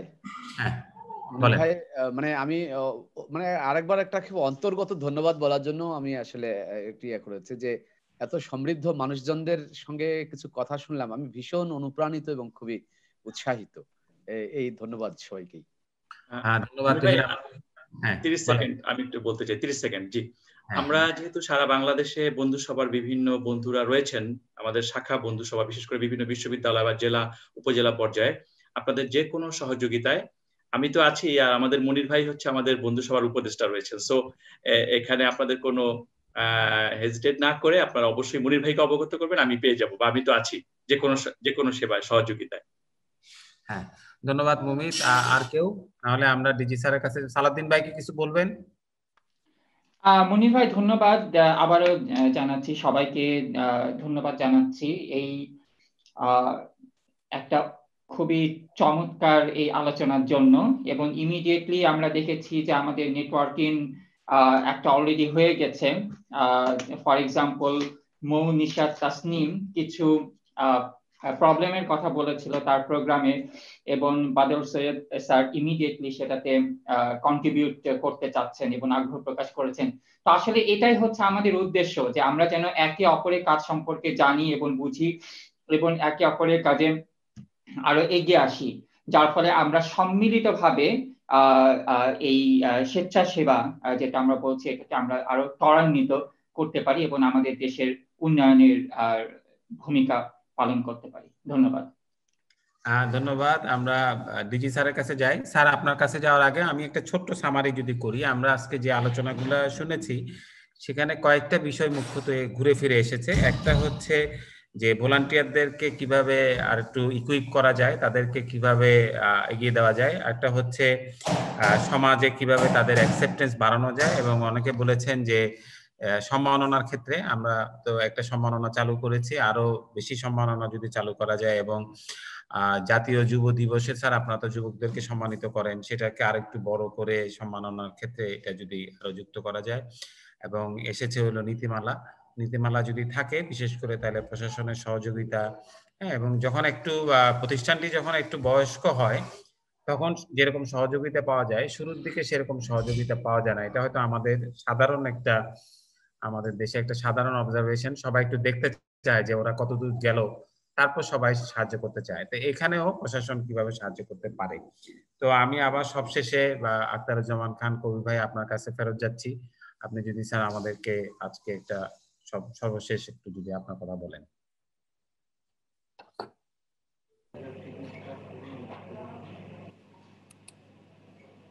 আসসালামু আলাইকুম, thank you very much again. প্রথমত আমি আসলে মুগ্ধ হয়ে শুনছিলাম, বিশেষ করে এত যে চমৎকার কাজ হয়। আমি কিছুটা জানি, পুরোটা না, আমার কারো মোটামুটি জানি পুরো। যেমন বাদল সৈয়দ যে কাজগুলো করছেন, আমি যেহেতু ফেসবুকে ওনাকে ফলো করি, ওনার অনেক কাজ আমি সম্পর্কে জানি। It's a fantastic work.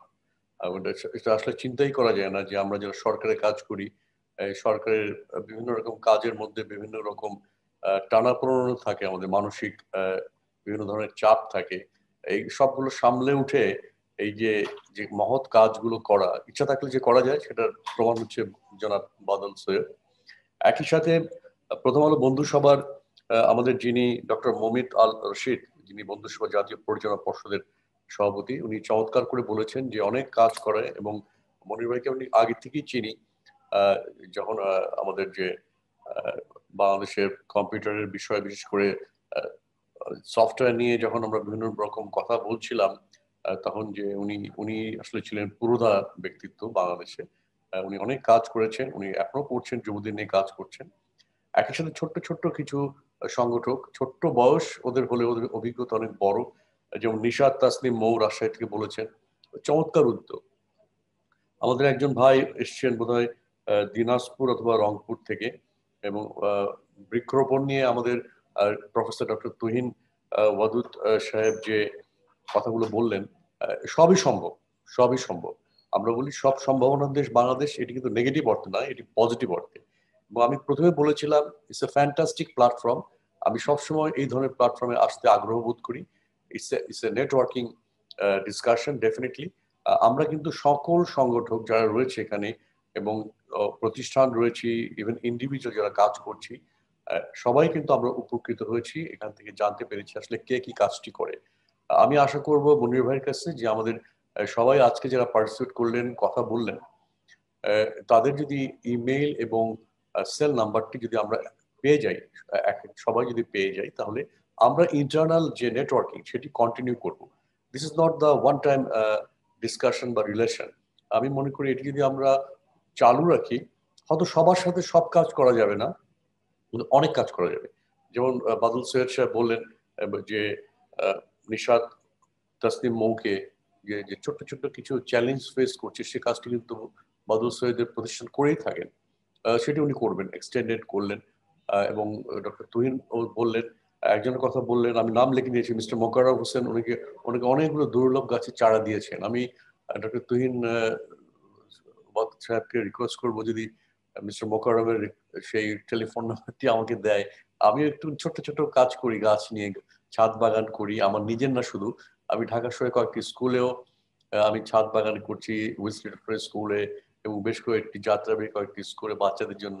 ছাদ বাগানটা শুধু শুধু বাগান না, এই বাগানে যাতে করে ল্যাব হিসেবেও কাজ করা যায়, বাচ্চারা যেন চিনতে পারে কোন গাছের পাতাটি কিরকম, কাণ্ডটি কিরকম, ফলটি কিরকম, গাছটি বড় হলে ফলটি কিরকম হয়, পাকার আগে কিরকম হয়, এরকম বেশ কিছু ইন্টারেস্টিং মজা আছে আসলে অবজারভেশন, যেটা বাইরে করে থাকি। আমরা চেষ্টা করছি সকলেই মিলে, এবং আমি একা করছি না, আমাদের এরকম সম্ভাবনা কিছু রয়েছে সবাইকে নিয়ে। সবচেয়ে বড় বিষয়টা যেটা হচ্ছে, মনির ভাই বললেন, সবাই বললেন, ভিএসও থেকেও বললেন, সালাউদ্দিন সাহেব বললেন এবং আরো কয়েকজন বললেন যে আপনারা ন্যাশনাল ইউথ পলিসিতেও কন্ট্রিবিউট করেছেন ডেফিনেটলি, কিন্তু সামনে যে কাজটি হচ্ছে যে আমাদের national youth council, it's a very very strong platform, এবং ইউথ কাউন্সিলের কিন্তু executive and decision making power থাকবে। সেখানে ডেফিনেটলি আমরা যুব উন্নয়ন দপ্তর মিনিস্ট্রি থেকে, সরকারের পক্ষ থেকে আমরা সবার সাথে সিরিজ অফ কনসালটেশন করব। আমরা একটি কাজ করতে গেলে সবার ভয়েসটি শোনা প্রয়োজন। সকলকে, ম্যাক্সিমাম সংখ্যক প্রতিষ্ঠান এবং যাদের আপনারা কাজ করছেন, আপনাদেরকে অ্যাকোমোডেট করতে পারলেই কিন্তু আমাদের সেই ন্যাশনাল ইউথ কাউন্সিলের যে ফরম্যাটটি বা যে অপারেশনাল মডাস অপারেটিভ বা যেভাবে কাজ করবে, এটি কিন্তু ভেরি ইউজফুল অ্যান্ড প্রোডাক্টিভ হবে। আমরা সেটা আশা করছি। যুব উন্নয়নের অধিদপ্তরের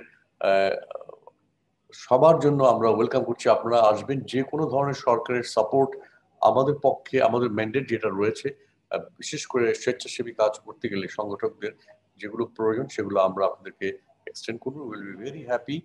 এবং আমি আবারও বলছি মনির ভাই, এরকম যে কোনো ধরনের আয়োজনে আপনারা যদি আমাদেরকে অনুগ্রহ করে আমন্ত্রণ জানান, আমরা খুবই আনন্দিত বোধ করব এবং আমরা সবসময় থাকবো এবং আমরা একে অপরের সাথে কাজ করব। এই দেশটি আমাদের সবার, আমরা সবাই মিলে যদি একসাথে কাজ করি, যে যে জায়গার থেকে, যে যার সামর্থ্য রয়েছে, যে যেখানে যার ভালো লাগাটুকু রয়েছে, অবশ্যই সেটি ইতিবাচক। সবাই মিলে একসাথে কাজ করলে ডেফিনেটলি এই বাংলাদেশকে আমরা পৃথিবীর মানচিত্রে সর্বোচ্চ পর্যায়ে নিয়ে যেতে পারবো। সে বিশ্বাস আমার রয়েছে, সে বিশ্বাস আপনাদের আরো বেশি রয়েছে। মনির ভাই, আপনাকে আবার অশেষ ধন্যবাদ সকলকে। আবার আসসালামু আলাইকুম। ধন্যবাদ স্যার, আপনাকে অনেক ধন্যবাদ। আপনি এই ব্যস্ততার মধ্যেও আমাদের সঙ্গে প্রায় দীর্ঘ সময় থাকলেন। সবাইকে অনেক ধন্যবাদ। আমরা টুগেদার উই ক্যান, সবাই মিলে আমরা পারি, এই প্রত্যাশা নিয়ে আমরা আজকের এই আন্তর্জাতিক স্বেচ্ছাসেবা দিবসের এই আয়োজনটা আমরা শুরু করেছিলাম। তো সবাইকে অনেক ধন্যবাদ। আমরা আজকের আলোচনার একটা সারসংক্ষেপ আমরা দৈনিক প্রথম আলোতে প্রকাশ করব। এছাড়া আমরা এই যে আজকে যারা উপস্থিত ছিলেন তাদের তথ্যগুলো আপনাদেরকে জানিয়ে দিব, এবং আজকে এখান থেকে আমার যেটা মনে হলো যে আমরা কিভাবে আরো এই যোগাযোগটা আরো একটু জোরদার করতে পারি, কিভাবে বিভিন্ন সংগঠন পরস্পরের সঙ্গে যুক্ত হতে পারে, সেই জিনিসটা নিয়ে আমরা সামনে আরো একটু কাজ করতে চাই, সেটা নিয়ে আমরা আগাবো। আর আপনারা যারা ঢাকায় থাকেন তাদেরকে দাওয়াত দেই যে কালকে আমরা খুবই সীমিতভাবে একদম বলতে গেলে গোপনে আমরা আমাদের যে স্বেচ্ছাসেবা সম্মাননা সেটা আমরা আগামীকাল বিকাল 4টার সময় ড্যাফোডিল ইন্টারন্যাশনাল ইউনিভার্সিটির অডিটোরিয়ামে তুলে দিব। আপনারা যারা পারবেন খুবই আমরা সীমিতভাবে খুবই অল্প সংখ্যক মানুষের মাধ্যমে আমরা এটা তুলে দিতে চাই, আপনাদেরকে দাওয়াত দিচ্ছি, আসবেন আশা করি। আর সেই সঙ্গে আগামী অনুষ্ঠানগুলোতে উপস্থিত থাকার জন্য এবং আমরা একত্রে মিলে টুগেদার উই ক্যান, আমরা যেন আরো যে সমস্যাগুলো এখানে উঠে আসলো, যে চ্যালেঞ্জগুলো আসলো এবং যে সাফল্যের কথাগুলো আসলো সেগুলো যেন আমরা সবাই মিলে তুলে ধরতে পারি, সেই কামনা করে আমাদের অনুষ্ঠান এখানে শেষ করছি। সবাইকে অনেক ধন্যবাদ।